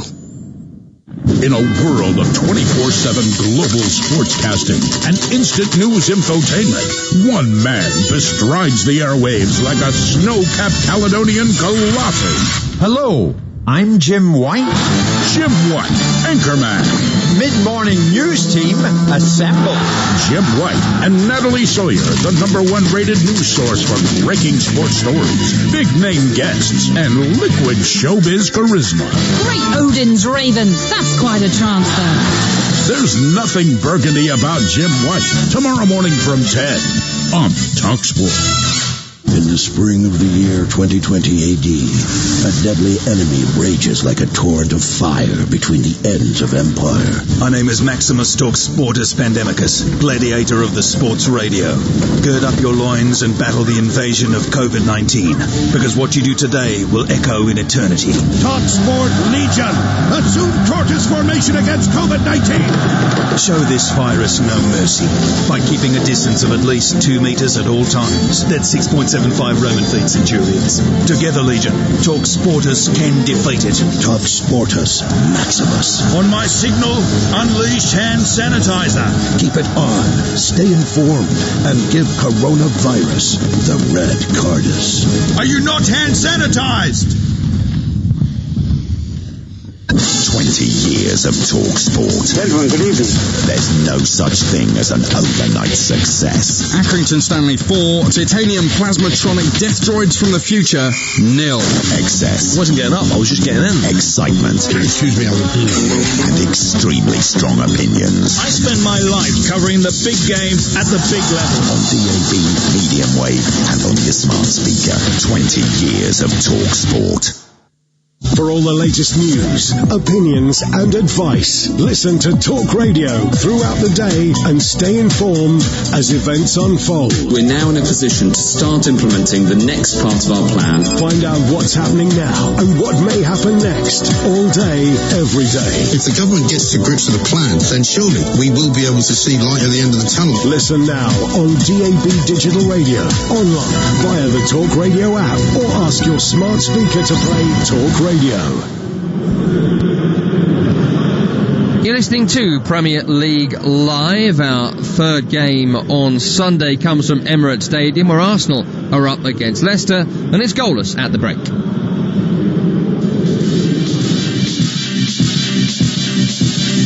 Ball whipped in towards the near, flicked on and flicked home. An Arsenal lead in 3 minutes, but an offside flag has gone up here, presumably from the flick on at the near post. So, is it a goal, and what's being assessed here? It's a brilliant ball in here from Ceballos. It might be Lacazette with the flick on at the near, but at the back post is Aubameyang, there's Xhaka in there, there's about 5 players all around the goalkeeper Schmeichel, and in the end, does anyone touch it? I mean, if Xhaka touches it, he's offside. The goal is not going to stand. It's officially offside. Lovely ball, David Luiz picked it up, goal side of Castagna, cross towards Lacazette. Oh, he's missed the sitter. He's missed the sitter from 3 or 4 yards out. Great ball again, Luiz. Tierney again puts it on a plate for an Arsenal striker, and again they fluffed it. Brilliant ball. It has fizzed at him. If I was being ultra critical, he's just got to roll it along the ground. I don't know why he fires it at head height. Put it on the ground, along the ground. He's got to tap it 3 yards out. Instead, he fires it at his head. Yeah, so that's the story of it so far. David Connolly is with me, Tom Rennie. Let's talk about the offside goal, Dave. We've just watched it during our half-time break there, and we're being told now that it did go in off Lacazette, but it's Xhaka from a flick from Lacazette, who's in an offside position, so it would have been Lacazette's goal, but it's Xhaka who's been adjudged to have been offside, interfering with play, standing in front of the goalkeeper. Yeah, which is, well, certainly it looked hard to see what was wrong with that goal. Yes. Great flick on, brilliant delivery in, Lacazette get across the near, but as we said at the start, the melee of players, that's the tactic from Arsenal, just to put on the goalkeeper. Maybe Xhaka was, just infringing on the referee, but the goalkeeper, but that's a shame. Not a great deal to talk about from an attacking perspective in this game. Arsenal have been the better of the two sides, but they don't look like they're going to score, really, do they? Well, what they've looked like is, that stock ball from David Luiz out to Kieran Tierney or Bukayo Saka has looked really good. That's come off. Apart from that, they sort of look like a one-trick pony, to be honest. They don't risk possession enough. Maybe worried about the threat that Leicester possess, but I don't think they do possess the same threat without Vardy. They've been so deep, Leicester, that, they've struggled to get up in and around the Arsenal box, and they just need players to get in positions off the front, in the pocket, in the little holes, in the number 8, in the number 10 roles. They've got too many players willing to stand behind the ball, get it, shift it, keep it. They need players to really take a risk, take a chance. Time is running out in this game. We saw that with Man City yesterday. Too late risking the ball, until they brought Foden and De Bruyne on. I think Arsenal need to do something here and just be bolder and braver. You mentioned in commentary about Aubameyang almost looking lost out on the right wing for much of this game. Arteta has been accused of trying to be a bit too clever, hasn't he, at times? Changing his formation, switching his players up, trying to surprise the opposition. They've not been surprised, Leicester. They've dealt with it well, so do you think maybe he might try playing his best players in their best position, yes, or is that mad? I would. I mean, and what you get from obviously inverting your wingers, on the right you get Saka cutting in and being a threat, maybe on goal, but you still possess the wide threat because you have Bellerin with the natural width, and on the other flank, obviously you've got Tierney with the natural left foot, and then you've got Aubameyang cutting in with his favoured right, and that would suit him. To me, when you're a manager, your whole team should revolve around your best player. Yeah. What suits Pierre-Emerick Aubameyang, and that's playing off the left.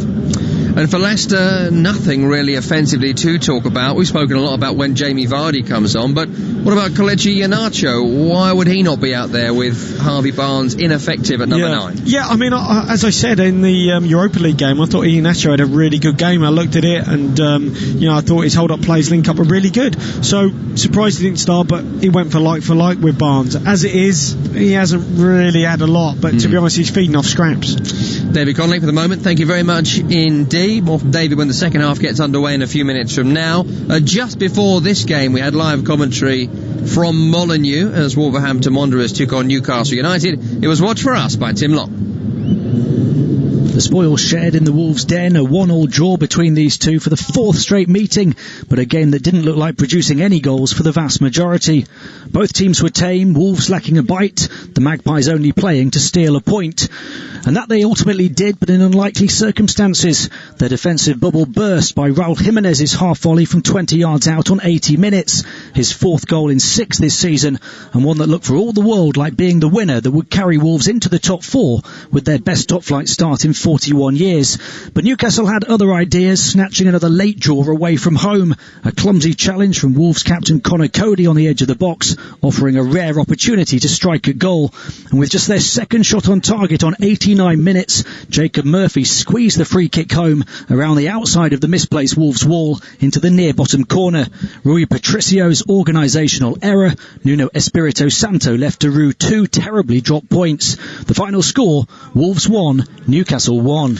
Tim, thank you. 1-1 in the end. I think both Tim Long and Kevin Watson weren't particularly expecting a goal in that game, but 2 came in the second period, and that's a good point for Newcastle United. Another game away from home where all looked lost, and they got something from it late on. Great spirit, Steve Bruce's side right now. We're not done with the Premier League today. We have 2 more games tomorrow to wrap up this Premier League weekend, game week 6 of the season. Brighton take on West Bromwich Albion tomorrow from 5 o'clock GMT. Richard Wolford and Dean Hammond, former Brighton, Southampton, Leicester player, cover that one. That's followed by Burnley up against Tottenham. Kevin Watson back with us for that one, former Spurs midfielder alongside James Fielden. Let's hear from Jose Mourinho briefly, the Tottenham manager, who says he is happy with his squad and hoping for a good campaign. I'm very happy with the squad. Of course, next summer we will need to give a couple of touches, but this is what you always do to improve your squad. You look, for example, to Liverpool, how many years Jurgen has been there, how many transfer windows you went to the market and improve the team. And I think with us, I don't want to try to compare us with Liverpool, of course not. But what we need now is time to work and to improve our dynamics at every level. Yeah, despite that draw against West Ham United last weekend, 3-0 up in the 81st minute for those that missed it, and they drew 3-3 against the Hammers. According to the bookies here in the UK, Tottenham now 3rd favourites to win the Premier League, behind Manchester City and Liverpool. Sorry, Arsenal fans, but that's the way the bookies see it. If Arsenal want to get back in that mix, they need to win games like tonight. At the moment, they are not against Leicester City, goalless at the break. Second half follows this. You're listening to Premier League Live. Evenings with James Whale on Talk Radio. Keep connected with round-the-clock news, essential information and expert insight. I think we've got to be very careful about the way this has all been going on. Cutting through the confusion with everything you need to stay safe, informed and entertained. Everyone's going on about, we should be tracking and testing, and I just don't know how that is going to happen. Evenings with James Whale. Weeknights from 7 on Talk Radio. In a world of 24/7 global sportscasting and instant news infotainment, one man bestrides the airwaves like a snow-capped Caledonian colossus. Hello, I'm Jim White. Jim White, Anchorman. Mid-morning news team, assemble. Jim White and Natalie Sawyer, the #1 rated news source for breaking sports stories, big-name guests, and liquid showbiz charisma. Great Odin's Ravens. That's quite a transfer. There's nothing burgundy about Jim White. Tomorrow morning from 10 on TalkSport. In the spring of the year 2020 AD, a deadly enemy rages like a torrent of fire between the ends of empire. My name is Maximus Talks Sportus Pandemicus, gladiator of the sports radio.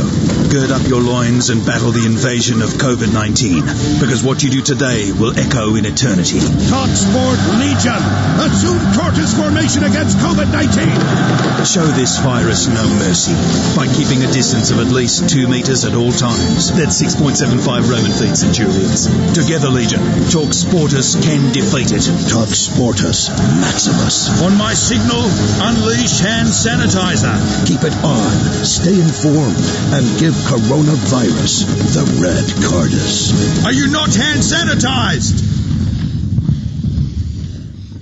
20 years of Talk Sport. Gentlemen, good evening.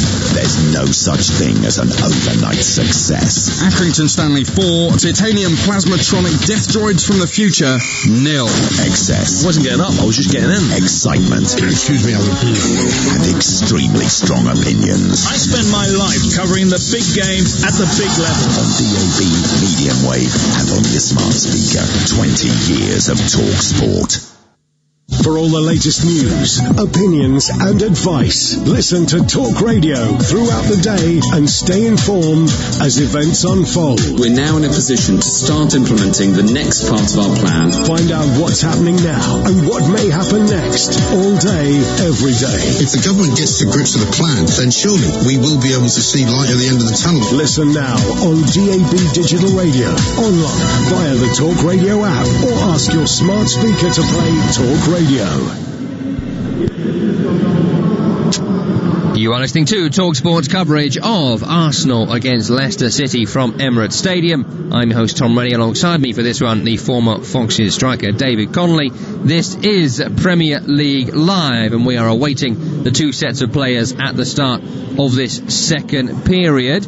Arsenal emerging from the tunnel now, led by their captain Pierre-Emerick Aubameyang, not expecting changes for either team in this second period. So let's run you through the 11s now for Arsenal. Bernd Leno in goal. It's a back four left to right of Kieran Tierney, Gabriel, David Luiz and Hector Bellerin, who's been booked. Midfield trio, Granit Xhaka, Thomas Partey and Dani Ceballos. Up front, Bukayo Saka, Alexandre Lacazette and Pierre-Emerick Aubameyang. On the bench, Runar Alex Runarsson, Ainsley Maitland-Niles, Nicolas Pepe, Skodran Mustafi, Mohamed El Neni, Joe Willock, Eddie Nketiah. Mesut Ozil live tweeting the game at home. He predicts an Arsenal 2-1 win, if you wanted to know. For Leicester City, Kasper Schmeichel is their captain and goalkeeper. Back three, Christian Fuchs, who's been booked, Johnny Evans and the teenager Wesley Fofana. In the centre of midfield, Nampalys Mendy and Yuri Tielemans. Timothy Castagne on the right-hand side, James Justin on the left, James Maddison and Dennis Pratt supporting Harvey Barnes, who gets the nod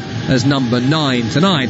On the bench, Jamie Vardy is there, along with Danny Ward, the goalkeeper, Wes Morgan, the club captain, Mark Albrighton, Kelechi Iheanacho, Cengiz Unda and Hamza Chowdhury. Craig Pawson, our referee. Paul Tierney is the dreaded VAR, who disallowed Arsenal's goal earlier on for offside against Xhaka. Keep your tweets coming in, by the way, at TalkSport Live. Make sure you let us know where in the world you are listening to us. Lionel with us in Accra in Ghana. Mike in Bristol, Tennessee. Enjoyed our discussion of who Tony Hawk was earlier on in the programme. Suleiman with us out in Nigeria, in Lagos, the heartbeat of Africa. Robin with us in Brazil. All hoping for a better second half, aren't we all? At TalkSport Live, the place to get in touch. We are back underway at the start of this second period. Leicester kick from left to right, wearing blue shirts, blue shorts and blue socks, white numbering and trim. Quite literally kicking left to right as Kasper Schmeichel has blasted that some 70-80 yards from the edge of his area all the way through to Leno's at the other end. Arsenal kick from right to left as we look in this second period. Red shirts, white sleeves, white shorts and red socks, and they have it just inside their own half with Thomas Partey. Outright to Bellerin. Aubameyang still out on the right wing at the moment, David Codley. Yeah, which is disappointing. Just looking at Thomas Partey here, seeing what exactly he does, it's hard to see so far. With obviously ball possession that Arsenal have so much at the back, they just don't need another player in there. Ceballos, Partey. There's like 4, 5, 6 players behind the ball. Too many. Here's Granit Xhaka. Here's the centre circle and Dani Ceballos. Look, there again, Partey just drops out around the centre circle behind the ball. No one off the front. Aubameyang running in from the right-hand side, ball at feet. Finds a pass back to Gabriel. To his left is Xhaka. Arsenal in the exact same pattern they were in at the end of the first half, and it wasn't particularly penetrative. Maybe now. David Luiz looks over the top again. Bellerin's run. Justin deals with it well this time. He certainly didn't in the first half. I'm sure that's something the coaching staff at Leicester have had a word with him about. Well, the problem is there, if I go back to that passage of play, comes to David Luiz in his own half, and then Ceballos drops out 10 yards to the side of him to answer the ball. Now, what's the point in Luiz passing to Ceballos 10 yards to the side of him? Luiz plays the ball in behind, Leicester win it, it drops down to exactly where Ceballos should be. Break here for Leicester City. They've won the ball up the field. Dennis Pratt looks to slip in Maddison. It's a really poor pass from Pratt trying to release Maddison goal side. It's straight through to Leno, who picks it up somewhat easily. And he's now tossed it into touch because David Luiz has gone down injured. I just wonder if something might have gone. I mean, he's just grabbed his thigh, maybe a little pull. Mustafi's getting ready, so this is not a touch of cramp or something. This is muscular. I think his time is run here.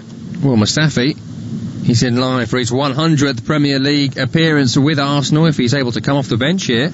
Oh, I tell you what, he'd done himself even more damage there, because on the turnover, he was already on his haunches on the halfway, but as they turned the ball over Arsenal, Leicester were in, and he couldn't just stand still, so he had to recover back, did a 20-yard sprint. If you've got to pull muscle, that's no doubt done it even more harm.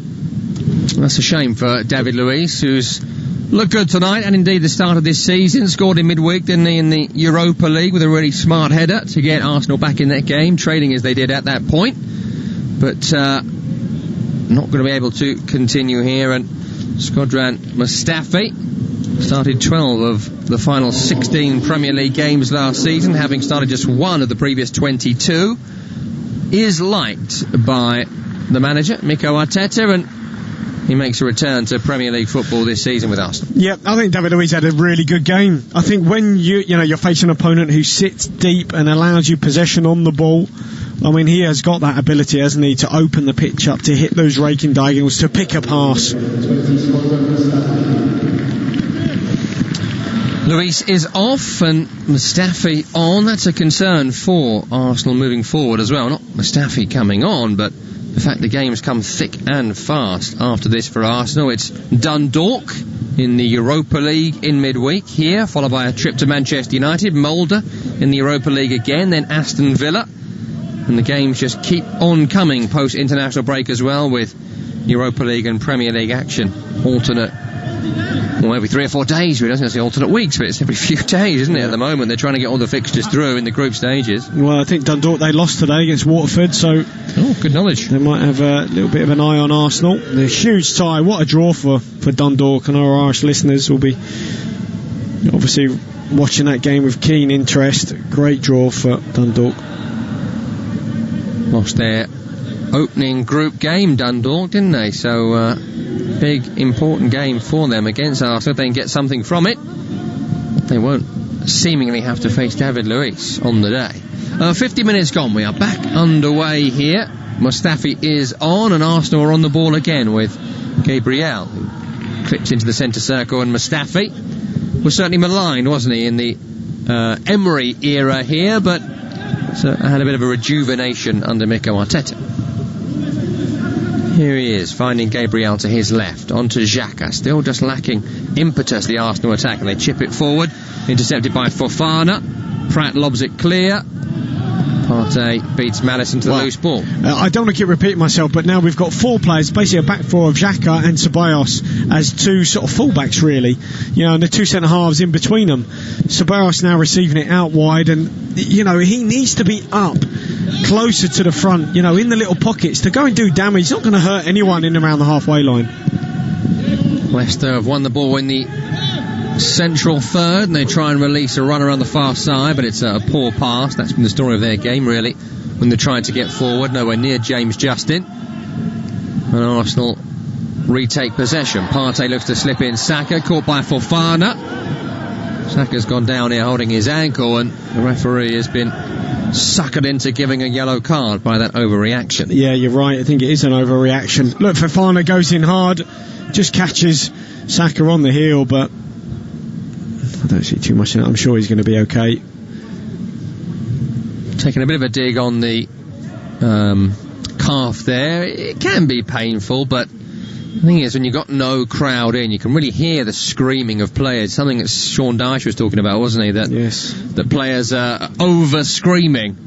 Squealing, I think is the word he used, to get opposition players yellow carded. Do you think, what I think is they're just making a similar sort of noises, but there's no one in the crowd, and it just it magnifies it, and it's not a great sign, is it? And you have this sort of, not play acting, but certainly the overreaction. Well, it's play acting, you're all right, if you're okay to say it. It is play acting a lot of the time, even if they are actually injured. But Saka seems okay, and this free kick is whipped in, but it's not a great ball. It's cleared away once, then twice by Castagna. Ceballos has been shocking. Terrible touch by Partey has very nearly allowed Tielemans in. It just broke back to Thomas Partey. How lucky was he there? And he's found a pass back to Leno. They certainly need more creativity, Arsenal. If Xhaka goes down here, then Tielemans could be in some trouble. He's been yellow carded already. It wasn't a second yellow for Tielemans because Arsenal have gone underway quickly, break it away. Lacazette finds Aubameyang, challenge Mendy, and Leicester will clear it. Xhaka was desperate to be fouled. He had 4 players around him. Tielemans obliged when, if he didn't, I think Xhaka was running into trouble. Yeah. And just going back to Arsenal, Partey, Ceballos, they certainly need someone to unlock a door, more creativity in the middle of the park. Gabriel runs into Maddison, runs into trouble. Maddison gets away with it, and he's now looking for goal from distance, not for the first time tonight. The referee didn't give anything. Leno was alert, makes a simple catch, and that's poor from Maddison. Twice he's tried that. Twice he's done it badly. Justin picks up a high ball in the left-back area, heads it against the face of Aubameyang, caught it in the hooter. I think he'll be alright though. Leicester play on. 54 minutes gone, Arsenal 0, Leicester 0 on Premier League Live. Fuchs forward down the left channel to Justin. Back to Schmeichel again via Johnny Evans. Schmeichel, right hand side of his area, chips it upfield, flicked up in the air by Dennis Pratt. Not quite sure what he does, Dennis Pratt, to be honest. Flicks it into nowhere, gives the ball away, battling for it here, but he's a real miscellaneous player.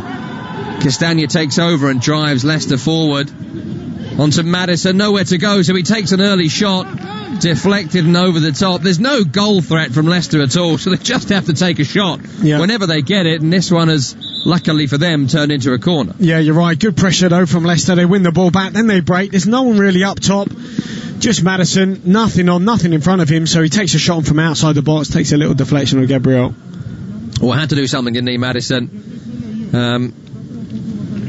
Because there was no runner and there was 3 players converging on him. No, I don't think he needs an invitation to shoot. James Maddison, lovely technician with the ball at feet in those sorts of areas. Well, he certainly needs more output, doesn't he? Obviously got his goal in midweek, but Obviously, and against City as well, scored a stunner off the bench, but no one to really pass to from him, though. That's the issue for Maddison tonight. But he has got a corner here, which he will take. Outswinger from the right-hand side.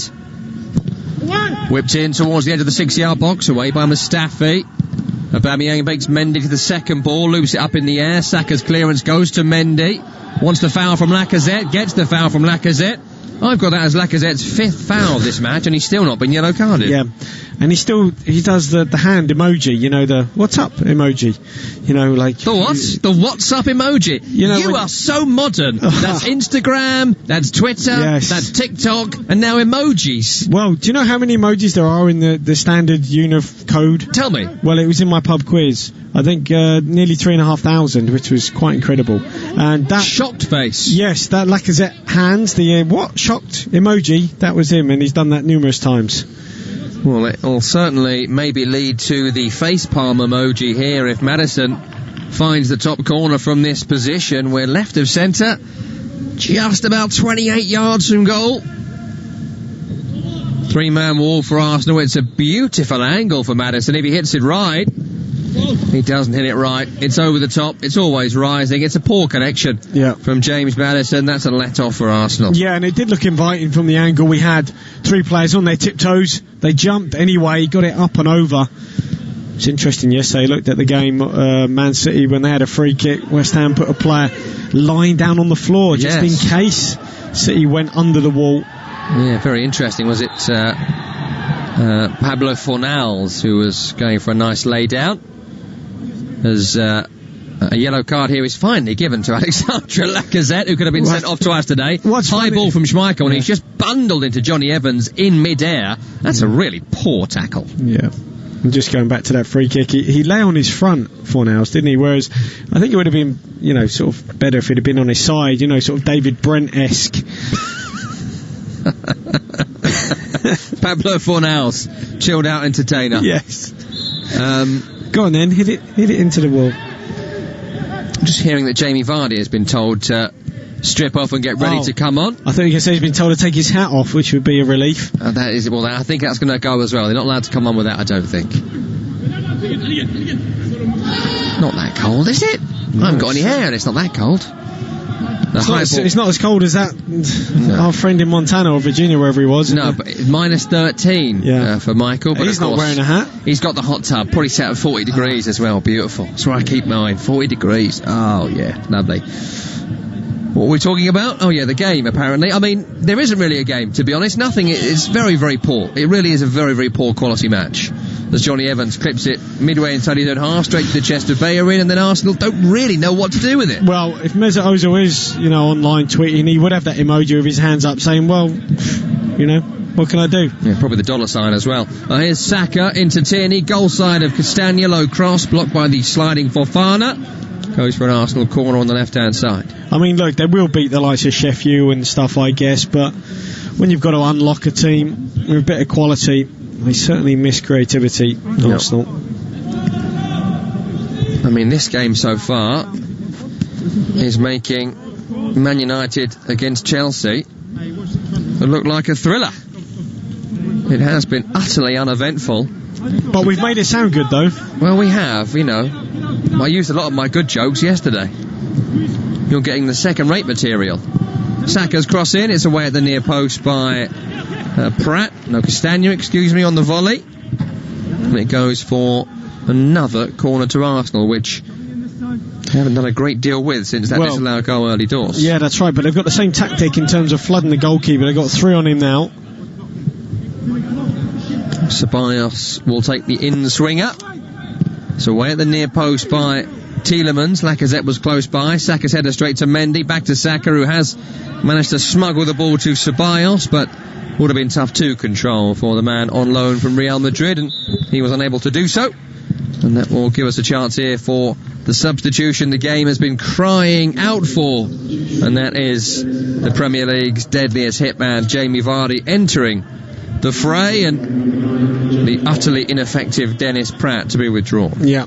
So we've got him on the pitch now, which will mean Barnes will move out wide. And it's funny, wasn't it? We picked up a magazine article, and Arsene Wenger was in it. And one of his quotes was, "It's the individual who makes the difference. We as managers talk a lot of credit that maybe we do not deserve." Oh, Vardy's already making a difference. He's flicked it to Barnes over on the left-hand side, and Leicester are coming forward here.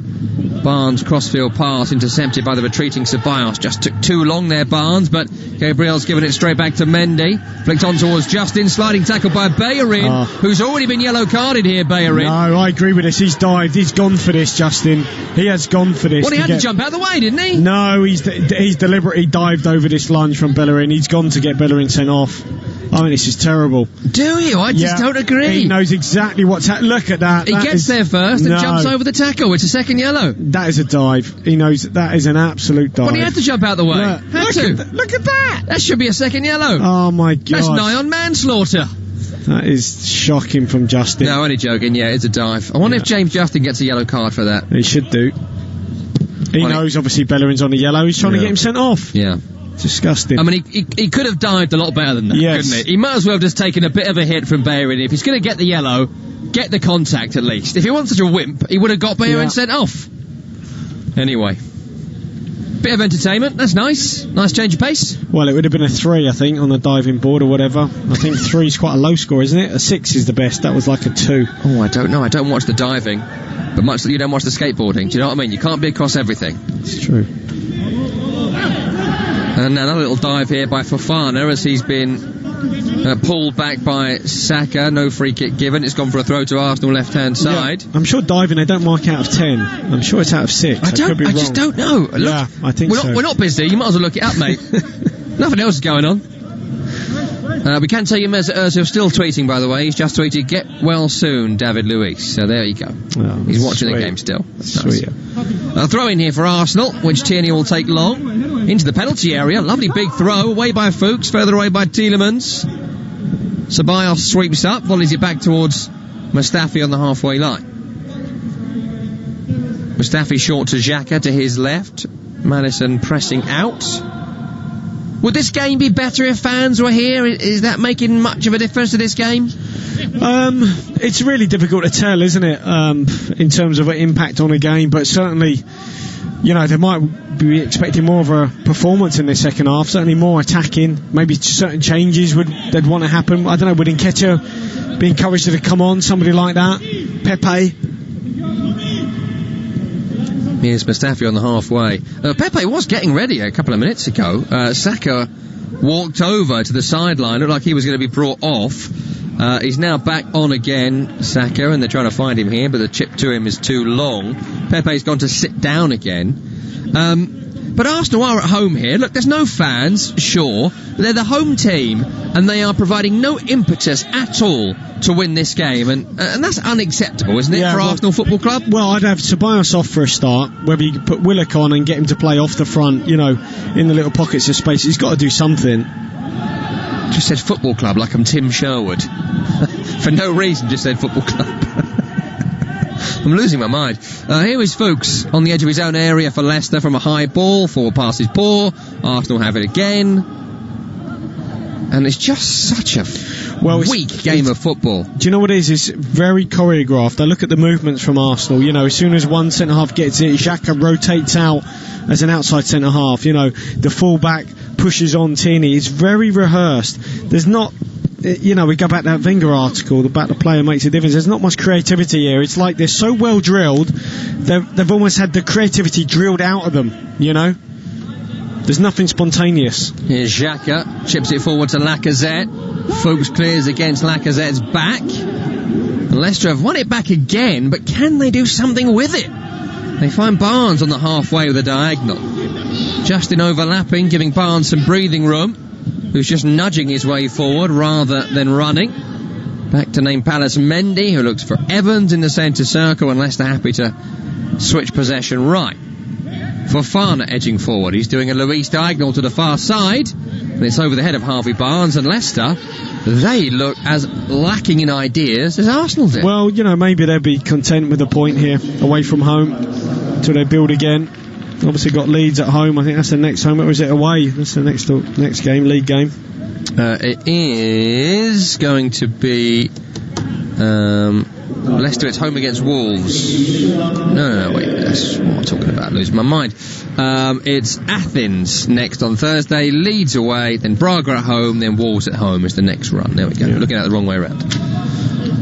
Pepe is on. He's on to replace Bukayo Saka, who did take that knock a little bit earlier on and hasn't really done too much tonight, Saka. No, it's like for like, isn't it? You know, in terms of both operate off that right-hand side, cutting in with their left peg. Doesn't change the shape, doesn't change the style, but maybe it will be a moment of individual brilliance from Pepe. It's a poor ball forward from Xhaka, looking to release Tierney. One back by Fofana, who's done really well here. He's run upfield a good 40-50 yards. No one to pass to for him, though. He has to go back to Tielemans, and that makes that entire run upfield redundant. It's back to Johnny Evans in the centre circle. Left to Fuchs. Tielemans, first time back to Johnny Evans.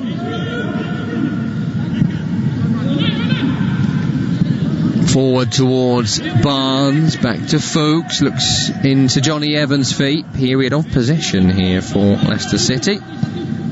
They look comfortable in that area, but what about when they move into the final third? Have they got the precision of pass? Again, Barnes trying to poke one through to Tielemans. It hits Ceballos. He got away with it. He's having a real poor game tonight, Harvey Barnes, though back in his more natural position now on the left with Vardy in the centre. Tielemans towards the halfway to Fuchs, left of centre, into Maddison, who picks it up and turns and finds Tielemans square, right to Fofana. Fofana short to Tielemans, into Evans, again there, left to right, right to left, happy to not really advance too far up the field here, Leicester. One wonders what they have been told, as Maddison passes straight to Lacazette. Awful pass from him, and then he brings down Lacazette and draws the foul, and yeah, I mean, it was the yellow card. Yeah, it was patient, you'd say, from Leicester there, just trying to work the angle. Eventually, someone's tried to wrist that ball into the little pocket, and it's Maddison at the Tielemans, but it wasn't really on. They blocked it up, Arsenal. When you face that block, you've got to move it so quickly. Invariably, it's the diagonal little ball that's on. Maddison tried it, but the space wasn't really there. Ball over the top to Aubameyang, left-hand side. Deep cross from him. Bellerin's in the area. Shoots a goal. Saved by Schmeichel. That's the best Arsenal put together in this second half. Yeah, good move. Lovely little dink ball from Aubameyang to the back post. On the volley, Bellerin, but pushed away from Schmeichel. Good save. Beautifully controlled in-step volley from Bellerin. Must be so difficult to keep that down and get it on target, but so often you see strikes like that straight at the goalkeeper, and that's what he did there. Tielemans at the other end trying to create a chance, but his lob forward is just hopeless, and it goes straight through to Leno. Well, Aubameyang on the left-hand side now, and within a minute of moving there, he's created a chance. Yeah. Something you've been calling for 68 minutes. Yes, so they've just put Pepe out on that right. Aubameyang on his favoured side, which I think is certainly better, but look, to me, I would have had him there from minute one. Well, Mustafi's pass out to the far side. Bellerin wasn't in that position. He tried to retreat, and ball goes into touch. Just getting a replay of that volley from Bellerin. It really is a beautifully timed effort, isn't it? Should he have done better with it? I mean, so often you do see these strikes go straight at the keeper, don't you? Yeah, I think he just was trying to focus and get it on target, concentrate on a good connection, which is what he did. Lovely little give and go from Aubameyang. You know, he made the move.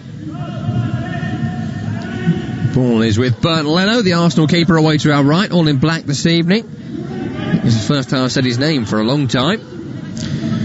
I'd ban midfielders dropping into the back line. I just find it so boring to look at. You know, get further up the pitch where you can, you know, because you've got two centre-halves. Look, they're not up against the front two. There's half the time in the Premier League, there's no one up against them. Lovely big diagonal from Mustafi, right to left, and he finds Tierney in towards Lacazette. 25 yards to a goal on the left-hand side. Thomas Partey, nowhere to go for him really, so he goes short to Ceballos, back to Partey. He finds Xhaka to his left, the midfield three, forming a flat line there. Left to Tierney, into Lacazette. Forced away from goal by Fofana. It's back to Xhaka, and there was a lack of creativity from Arsenal's midfield at a vital moment. Right to Bellerin, into Ceballos, back towards the halfway, and Gabriel. Has he played a forward pass in this game, Ceballos? I don't think so. Partey tries one, blasts it into Pepe, who's made something of it. Running forward, runs into Mendy. Leicester win it back, and they can look to counter, but they don't really seem like they fancy the counter this evening, Leicester. Maybe confidence is somewhat dented by those losses to West Ham and Aston Villa. And of course they will know that Jamie Vardy isn't up to full speed.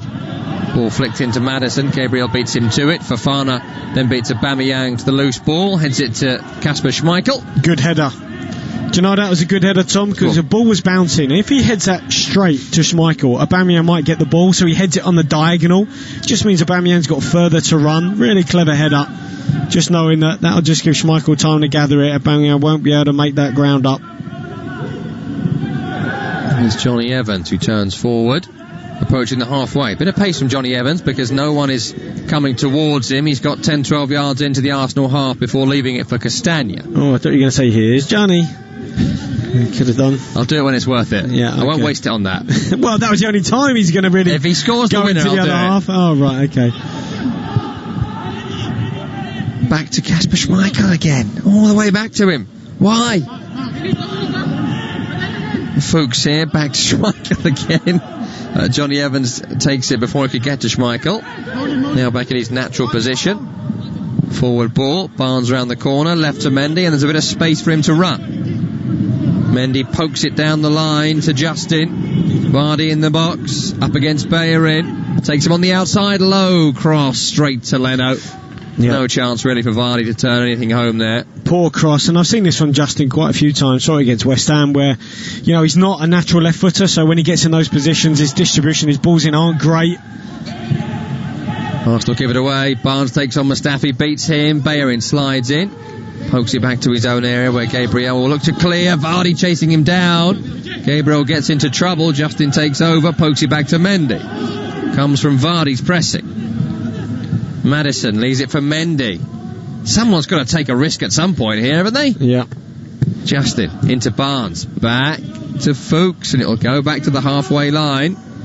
A real lack of daring in this game from both teams. Yeah, there is. Lack of flair, you know, imagination. Here's Fuchs, a few yards over the halfway line, left-hand side. 73 minutes gone, it's goalless. And it's one of the most goalless games I've seen all season. Well, it could be two coaches who have just overcoached their teams, coached the creativity out of them. Forward by Tielemans, trying to release Castagna in the area, but Gabriel has stepped across and got there first. Back towards Xhaka, who clears upfield towards Lacazette. Well won by Johnny Evans, into Mendy. Mendy finds Tielemans. Leicester still have bodies in the Arsenal half. Castagna into Maddison, corner of the area, right hand side. Again they go back into Mendy, back to Tielemans. Maddison pokes it down the line to Vardy. Vardy on the end line, returns it to Castagna down the line, into Maddison on the edge, right hand side, bit of space, right to Vardy. Vardy's low cross, Gabriel away. Evans wins the loose ball, referee gives a free kick, and he absolutely is right to go mad there, Johnny Evans, because there's not a free kick at all. And he's actually got a yellow card for that, and I have that as the 5th yellow card of the game for Leicester City. Clatters into his own teammate Tielemans and an Arsenal player. I have been on the wrong end of one of those from Johnny, hence my two front teeth are white and the rest aren't, because they are not my teeth, they are replacement teeth. It's Evans' fault.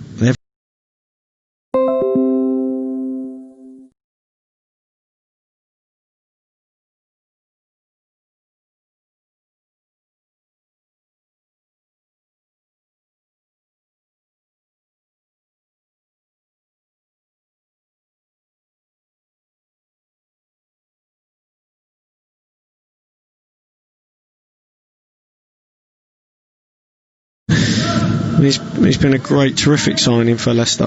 A change here for the Foxes. Harvey Barnes coming off. He's replaced by Cengiz Under, the man brought in on loan from Roma for the season. Made his debut in that loss against West Ham. He's a creative, tenacious player, and maybe he could be the difference here. We just need somebody to be brave enough to try something. Yeah, he will. I saw him against West Ham, and whenever he got it, he looked to do something with it. He almost tried a bit too hard, to be honest, carried the ball too often, but he's got that spark that Leicester require.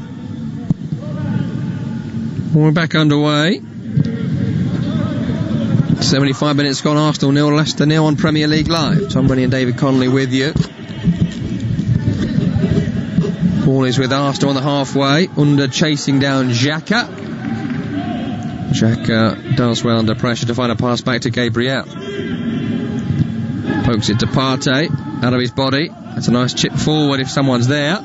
No one is there. Schmeichel comes out of his area to sweep it up. Short pass to Castagna into Tielemans, who's got space and time to turn. Maddison looks over the top towards Jamie Vardy, but too straight there from Maddison. Through to Bernd Leno. Yeah, too much pace on it as well. And that little give and go. Good ball in from Tielemans, and you've got to take a little bit of weight off that from Maddison. Just help it around the corner, but just leave it into a space, knowing that can't be too close to Leno, and it'll give Vardy a chance. Mustafi in his own half, right-hand side. Into Thomas Partey. Still got two defensive midfielders out there, Arsenal. And they have looked completely toothless so far. Maybe Lacazette can turn it on here. Clip forward to him by Tierney. Fofana gets his body in the way and shields it out for a goal kick, and it's another really impressive moment from young Wesley Fofana. It's like when you learn the timetables by rote. You know, this is what Arsenal are here. By rote, they're just performing movements that they've been coached to do on the training ground, but there's no need for them. You don't need Granit Xhaka dropping out as a left-sided sort of defender stroke fullback when you've got Gabriel, who's got a lovely left foot. He can do that all by himself, and then you push Xhaka higher up the pitch, you push Ceballos higher up the pitch, and suddenly you got players affecting that Leicester back line. At the minute they don't. Goal kick here for Leicester City. Kasper Schmeichel will take it. Blast upfield, out left. Fuchs. Then Maddison flicks onto Vardy, lobs it onto Under, who he brings it down, could be through on goal, he does, but he dragged it out right. Back to Castagna, cross comes in, blocked by Xhaka. What a waste that was there by Cengiz Under, who was in. Oh, terrible touch. And it's a really good move. Schmeichel, obviously deliberate, pinged it out to Fuchs with his height, knowing that he can win the flick on. They keep it alive, eventually lands at the feet of Vardy, helps it over the top. That first touch, though, is completely in between Gabriel and the left-sided fullback. His first touch just takes him away from goal.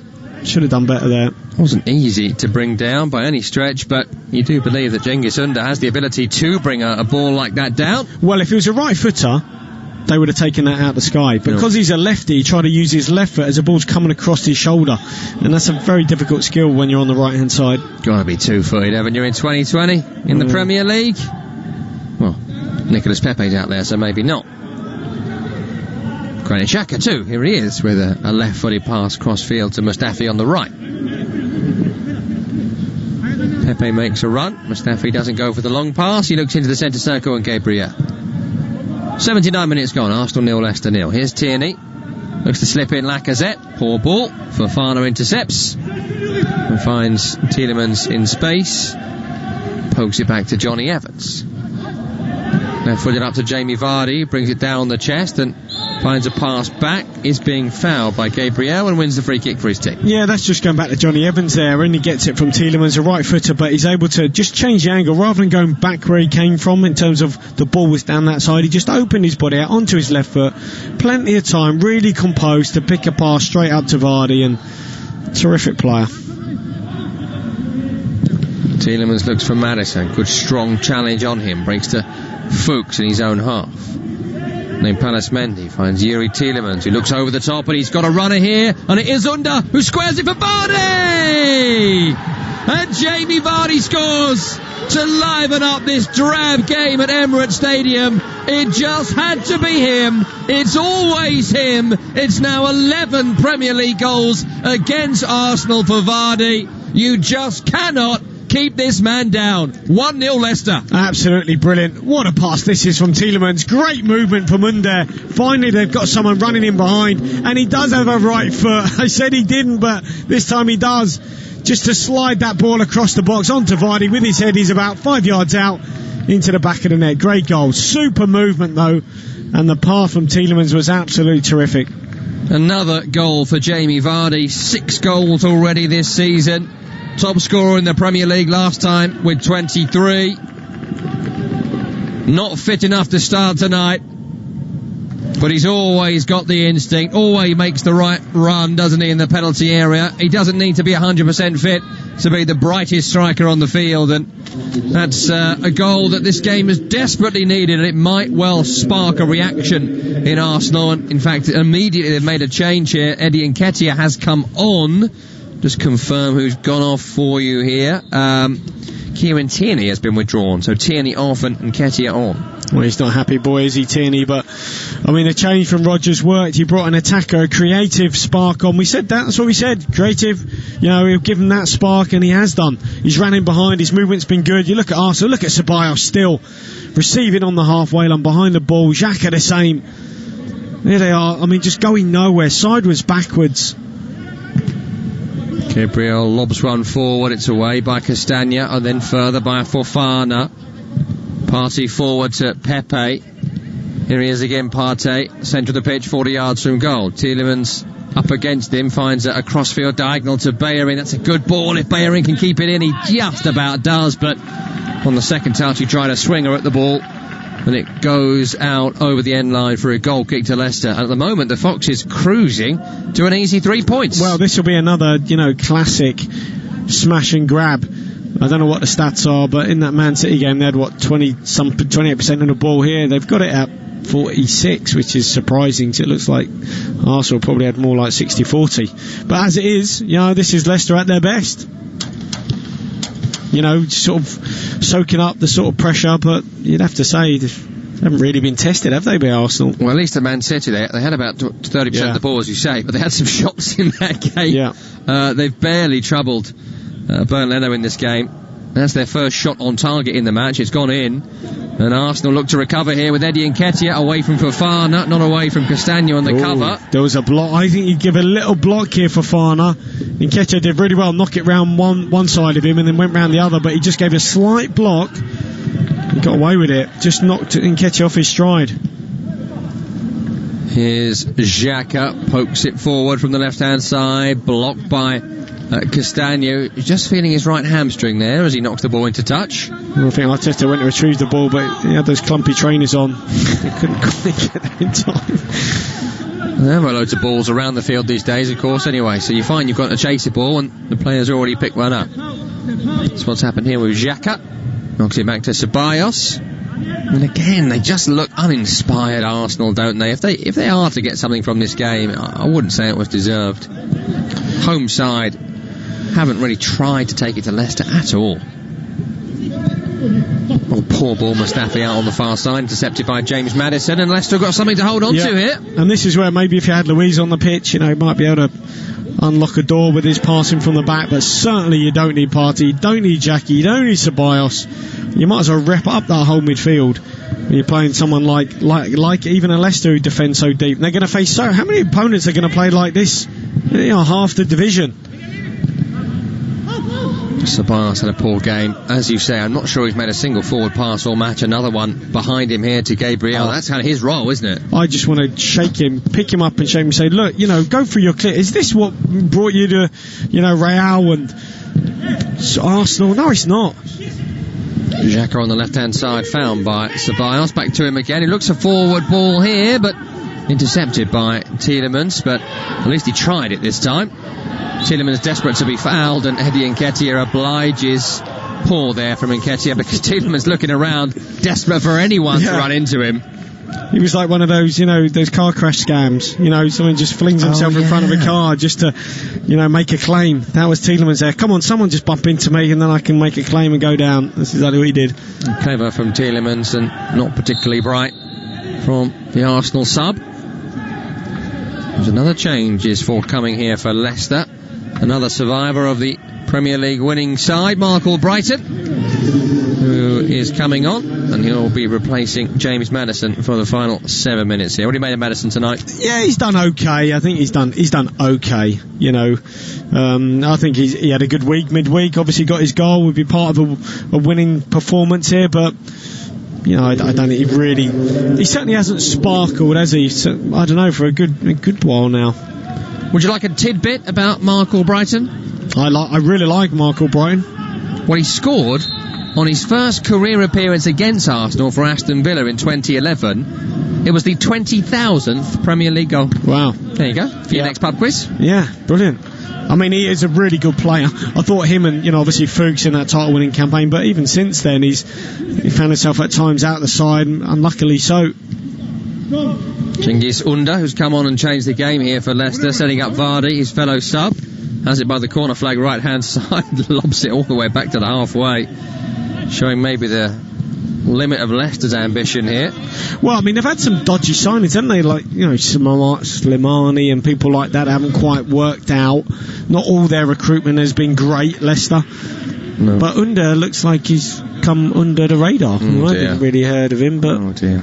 Yeah. You can use that one in your... No, it's alright, mate. I do good jokes. You can keep that one.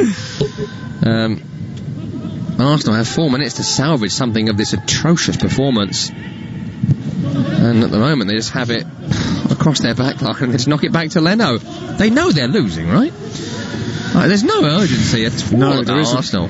And there's no change in terms of how they play, which is the more concerning thing. They're like robots. You've lost that sort of, that decision making. And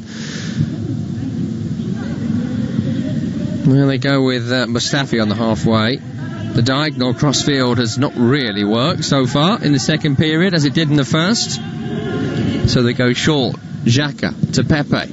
Good challenge by Castagna. And Xhaka had to win that, and he did. And he pokes it to Pepe, who runs infield.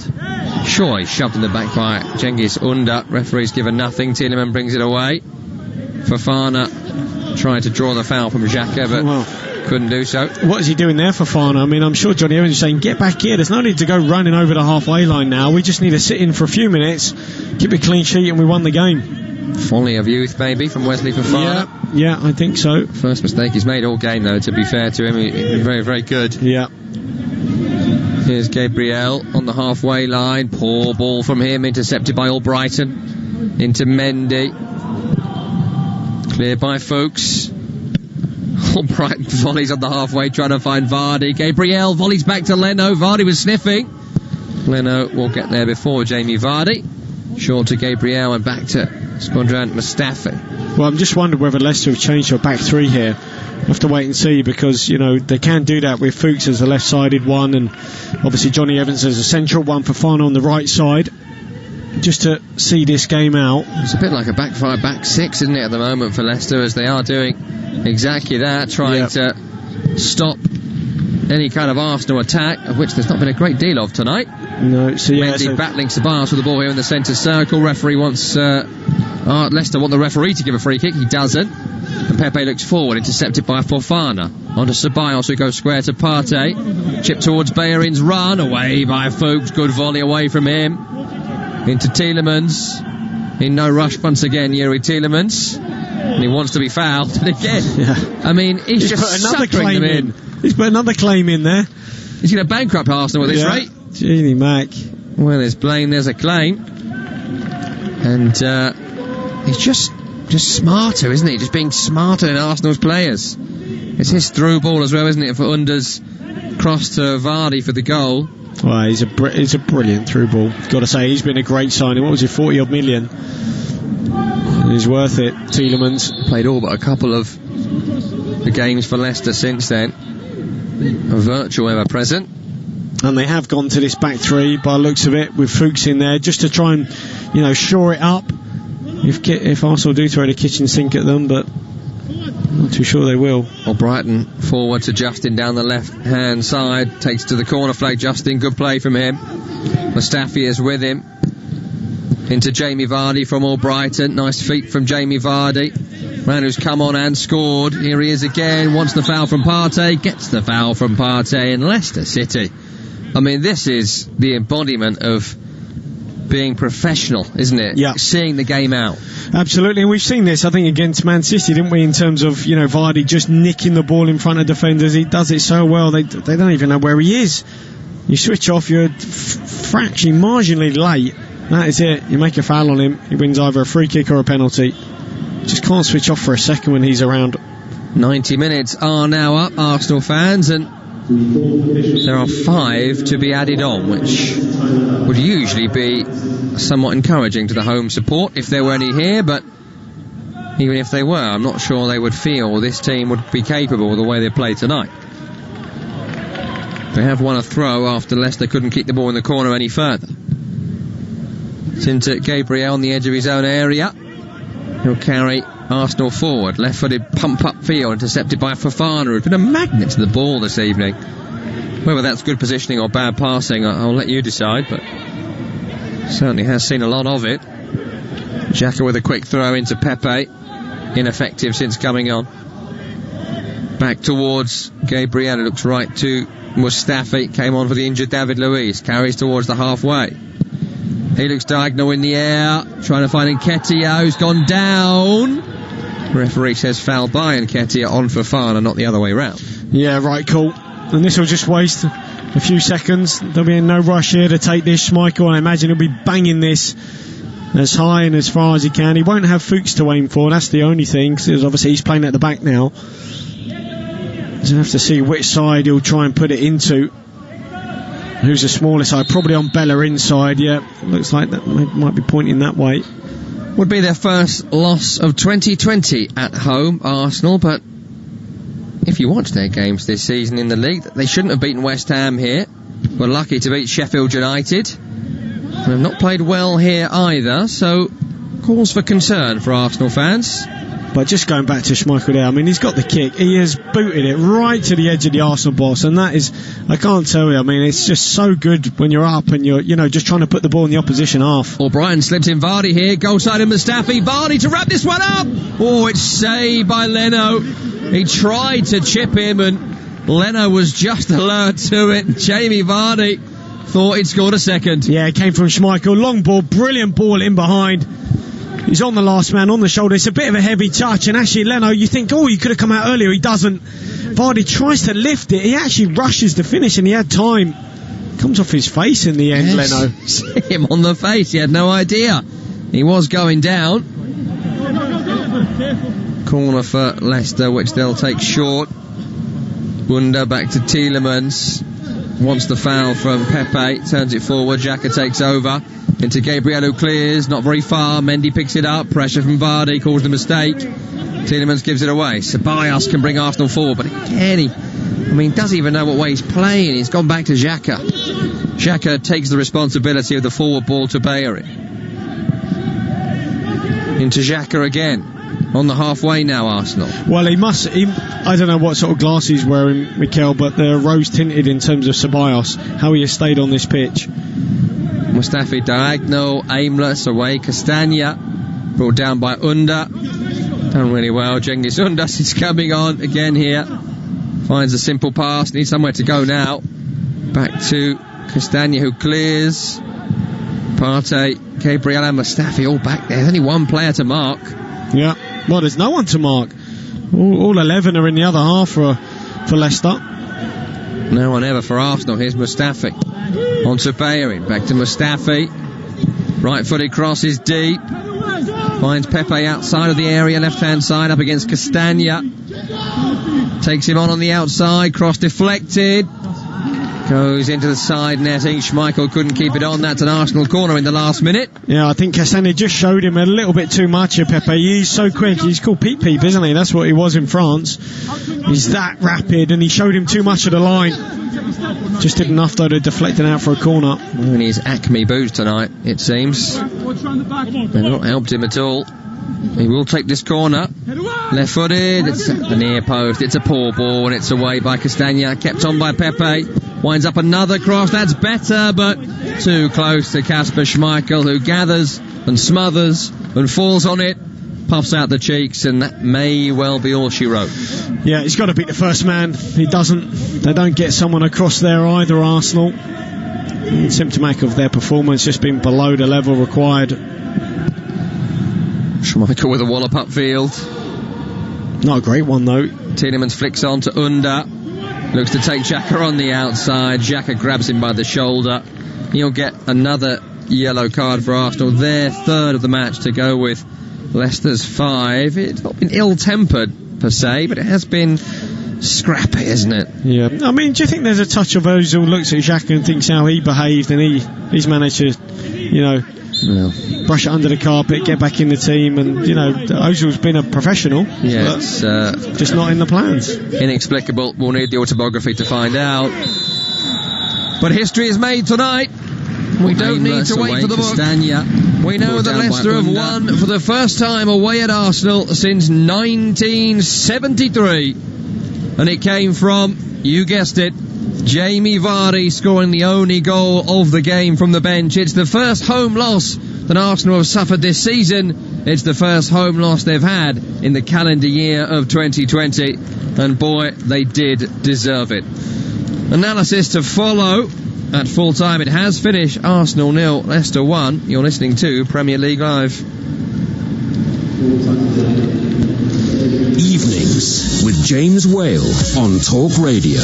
Keep connected with round-the-clock news, essential information and expert insight. I think we've got to be very careful about the way this has all been going on. Cutting through the confusion with everything you need to stay safe, informed and entertained. Everyone's going on about, we should be tracking and testing, and I just don't know how that is going to happen. Evenings with James Whale. Weeknights from 7 on Talk Radio. In a world of 24/7 global sportscasting and instant news infotainment, one man bestrides the airwaves like a snow-capped Caledonian colossus. Hello, I'm Jim White. Jim White, anchorman. Mid-morning news team, assemble. Jim White and Natalie Sawyer, the #1 rated news source for breaking sports stories, big name guests, and liquid showbiz charisma. Great Odin's Raven. That's quite a transfer. There's nothing burgundy about Jim White. Tomorrow morning from 10 on TalkSport.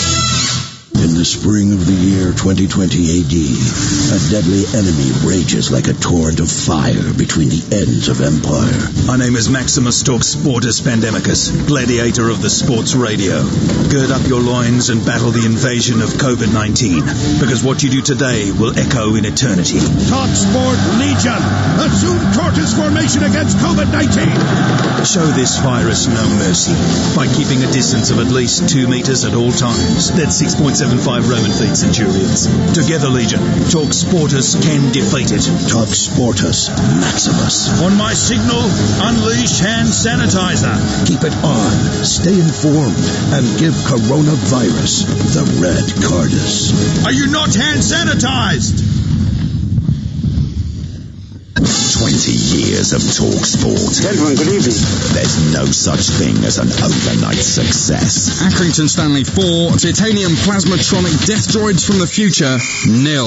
Excess. I wasn't getting up, I was just getting in. Excitement. Excuse me, and extremely strong opinions. I spend my life covering the big game at the big level. On DAB, medium wave, and on your smart speaker. 20 years of TalkSport. For all the latest news, opinions and advice, listen to Talk Radio throughout the day and stay informed as events unfold. We're now in a position to start implementing the next part of our plan. Find out what's happening now and what may happen next, all day, every day. If the government gets to grips with the plan, then surely we will be able to see light at the end of the tunnel. Listen now on DAB Digital Radio, online, via the Talk Radio app, or ask your smart speaker to play Talk Radio. You're listening to Premier League Live. The final game of Sunday's action comes from Emirates Stadium, where Arsenal were under par and Leicester have won here for the first time since the 70s. Ball whipped in towards the near, flicked on and flicked home. An Arsenal lead in 3 minutes, but an offside flag has gone up here, presumably from the flick on at the near post. So, is it a goal, and what's being assessed here? It's a brilliant ball in here from Ceballos. It might be Lacazette with the flick on at the near, but at the back post is Aubameyang, there's Xhaka in there, there's about 5 players all around the goalkeeper Schmeichel, and in the end, does anyone touch it? I mean, if Xhaka touches it, he's offside. The goal is not going to stand. It's officially offside. And it is Under who squares it for Vardy! And Jamie Vardy scores to liven up this drab game at Emirates Stadium. It just had to be him. It's always him. It's now 11 Premier League goals against Arsenal for Vardy. You just cannot keep this man down. What a pass this is from Tielemans. Great movement from under. Finally they've got someone running in behind, and he does have a right foot. I said he didn't, but this time he does. Just to slide that ball across the box onto Vardy with his head. He's about 5 yards out into the back of the net. Great goal. Super movement though. 1-0 Leicester. And that's how it remained, really the only talking point of the second period. David Connolly watched the game alongside me, Tom Rennie, and there's not a great deal to analyse, really, is there? Nothing happened, but it was a fantastic goal to win it. Yeah, I mean, it's the set up, the tactics from this Leicester side now under Brendan Rodgers in terms of sitting deep and countering. If they get an opportunity, they've been pretty efficient, haven't they, here? There weren't too many, but they took it. Subs made a difference, and they defended for their lives. Wasn't a great performance, from Leicester, but you got to remember, they were the away team, so a point here would have been great. 3, incredible. They're up to 4th, Leicester, joining Everton, Liverpool and Aston Villa in the Premier League's top 4. Their first win away at Arsenal since 1973, Emirates and Highbury combined. So a great result for them historically, an important result for them this season as well, because it does feel a little bit like it could go either way at the moment for them. Yes, I mean, they've had some terrific results, but then obviously followed it on with some poor ones. Look at the 2 back-to-back defeats. They got back on it today. Look, they weren't tested. I thought Arsenal were really poor, really below the level, way below the level that they're going to have to be if a lot of sides come here and set up like that. If they set up with this sort of similar template, looking back on this game going, right, we want to get a result at Arsenal, this is what we got to do. And just looking at the rotations, how they play Arsenal, how they affect the game, don't get enough players ahead of the ball, very pragmatic, very drilled off the training ground, almost drilled the creativity out of them, it looks like. But if you're a Leicester fan, you won't care because you got 3 points. Lots of our listeners in Ghana tonight would like to know your views on Thomas Partey on his first Premier League start. I thought it was really quiet, didn't affect the game whatsoever. Too defence-minded. I don't think they needed him and Xhaka in there. I think it was one or the other. And could barely say anything he did. He really was he there actually? Yeah. I mean, in the first half, especially so, he was barely on the ball. He looked a little bit lost. He looked lost in terms of where do I stand, because I've got Granit Xhaka in and around me, and it just seemed to throw him off his stride. Great tweet from Onyeka, who says, "Dear Arteta, call Mesut Ozil. Get him back to the team already." They can't until at least January, unfortunately. I'm not sure that ever will happen, but there was such a flat lack of creativity about that midfield. Talk to me about Dani Ceballos tonight. Yeah. Everything is meant to come through him, but I mean, how many of his passes went backwards? Yeah, he was shocking. I mean, I can't believe he stayed on the pitch. I don't know what Arteta sees, where a fellow countryman or whatever, and he gets curry favour, but I don't know. I could still play if we could still play if he plays like that, because he drops behind the ball, comes away from the pressure. Everyone can receive him 5-8 yards of space with everything in front of them and play the pass, and then if it's not on, play it back. We can all do that. Yeah.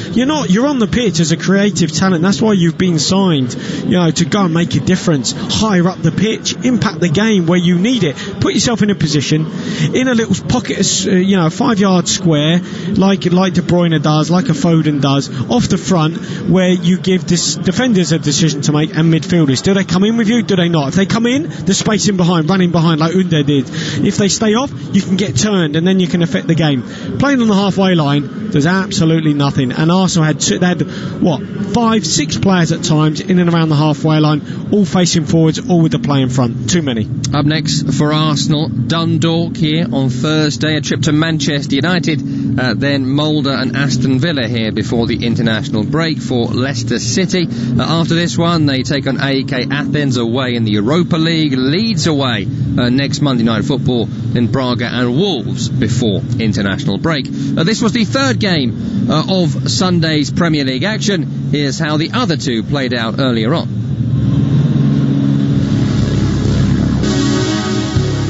Here's Ward-Prowse into the area, and Southampton do take the lead. James Ward-Prowse on his 200th start for the club. Too easy, really, the way he broke through that back four. Pickford gets a slight touch, but that only helps it to go hit the side netting. Shea Adams with a chance to double the lead here, and he does so. And that front two that Paul Parker was praising combine to double Southampton's advantage. Southampton 2, Everton 0. What I like in my team in the moment is that it seems that we definitely do some big steps forward. But the biggest mistakes you make when you're successful, so keep on focused and keep on working. Raul Jimenez on the edge of the day. Oh, he struck it superbly. It just had to be him. 4 goals in 6 games at the start of the new campaign. Murphy the most likely. He strikes it towards the near post and he scores. Past the Wolves wall and catching out Rui Patricio. And in this season of strange results, an unlikely equaliser for the Magpies at Molineux. Delighted for Jacob in the end, for who's I'm sure many people have looked at it and thought, wow, that's a big call. I'm delighted for him because he's worked so hard and deserved his chance. Yeah, Jacob Murphy with that 89th minute free kick, rescuing a point for Newcastle against Wolverhampton Wanderers. Early in the day, Southampton ended Everton's great start to this season. The last remaining unbeaten record in the Premier League is gone. Goals from James Ward-Prowse and Che Adams giving the Saints all 3 points. Loads of big games yesterday, of course, in the Premier League. A massive game came from Old Trafford. The big game of the day, the game we were building up to all week between Manchester United and Chelsea, and it was our only goalless game of this Premier League weekend. What did Ole Gunnar Solskjaer, the Manchester United manager, think of it when he spoke to TalkSport's Sam Matterface post-match? Well, there weren't too many chances in the game. I think the 2 good teams defensively, but then again their keeper made 2 fantastic saves from Marcus. So if there was going to be a winner, it was going to be Marcus scoring it and us winning. So I felt we grew more and more into the game, built more pressure, started off a little bit slow, but we found a foothold in the game. We got it and we pegged them back. But as I've said a couple of times in a couple of interviews here now, the fans at the Stratford end would have helped us suck that ball in the net. Yeah, I was thinking about the moment when Edinson Cavani and Paul Pogba came on, and trying to envisage what the sort of noise would have been like in the Stratford end. How much of an impact do you think it does have on Manchester United's grandstand finishes that they used to have? Massive.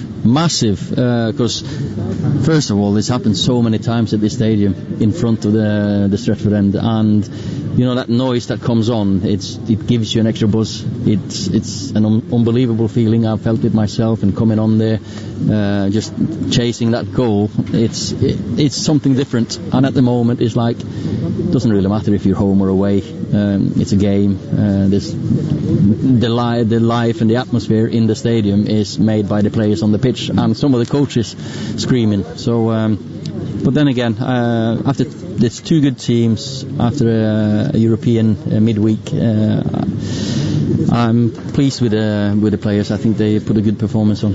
Are you a little bit disappointed with the home form recently? It's now Bournemouth in July, the last time you won here. Yeah. That's the longest period actually that in Manchester United's Premier League history that they've gone without winning a game at home. What do you think the reasons are for that? There's one of the reasons are what I've just said here now, that there's no fans. Another reason is that the referee sent someone on with a slap on the throat. It's just an absolute shambles that someone goes down last couple of weeks ago with Tottenham. So that's of course a reason. But we've put some points on the board at home today, and it's helped the boys moving on from the last time we beat Paris, because we were absolutely shocking for the rest of that season. Yeah, so points on the board in the Champions League, points on the board here. Moving up the table, I suppose, is the next sort of priority. Next priority is Champions League on Wednesday. It's relentless. There's so many games this season, and we've just got to keep this group hungry.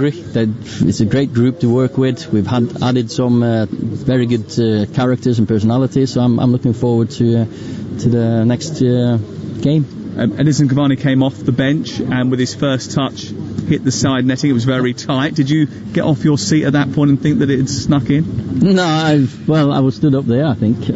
Nice little run, a little flick on.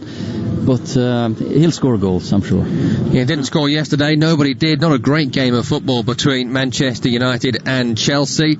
Man United, David Connolly, 5 games played, just 2 victories. Really uninspired yesterday. When do people start getting worried? 15th after 5 games. Yes, I mean, certainly for United fans, you would be right. I mean, Ollie knows, and there's something in that, listening to that interview in terms of the fans. And, they're notorious, certainly in Ollie's days there under Sir Alex, of getting late goals and turning draws into victories, etc., or snatching defeat, whatever it is, But apart from, I guess, the Newcastle performance, they backed it up with the Paris Saint-Germain one. You just wonder whether a bit of tired legs, tired bodies, tired minds, they weren't quite at the races. They've had a couple of poor results, haven't they? I mean, obviously the Tottenham one sticks out in the mind, but I don't think that was the worst one, the 0-0 at home to Chelsea, I've got to say. I think Chelsea set up to frustrate, not be done on the counter as they were last season, and it worked. It certainly did. Leeds United 15th in the table. Man City down in 13th after their start of the season. 2 wins, 2 draws and 1 defeat. They're behind West Ham, of course, under David Moyes, former Manchester United manager. They got a draw against City early on Saturday. Let's hear from the Moyes, shall we? Back from COVID-19, his side are playing well. The worst start of any team in the Premier League, and it's all going all right for him. Let's hear from him. David, you're smiling. Do you see that as a point gained? Oh, definitely a point gained. I mean, you've got to remember, Man City came here the last couple of times and won 5-0 and 4-0, so I don't think many people would have probably had us as favourites or getting something from the game.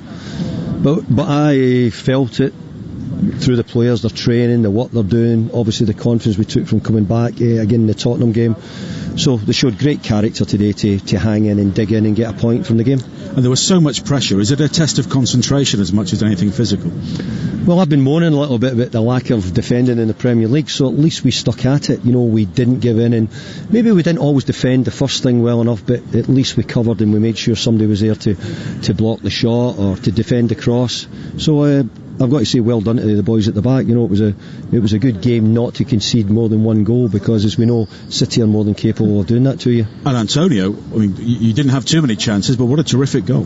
It was a great goal, and Mickey's become really important. It's a little bit like the way Marko Arnautovic was a couple of years ago when we were here. We needed somebody to sort of help us and get us goals and play up front in a way to get us up the pitch. So Mickey can do that because he's powerful, he's quick.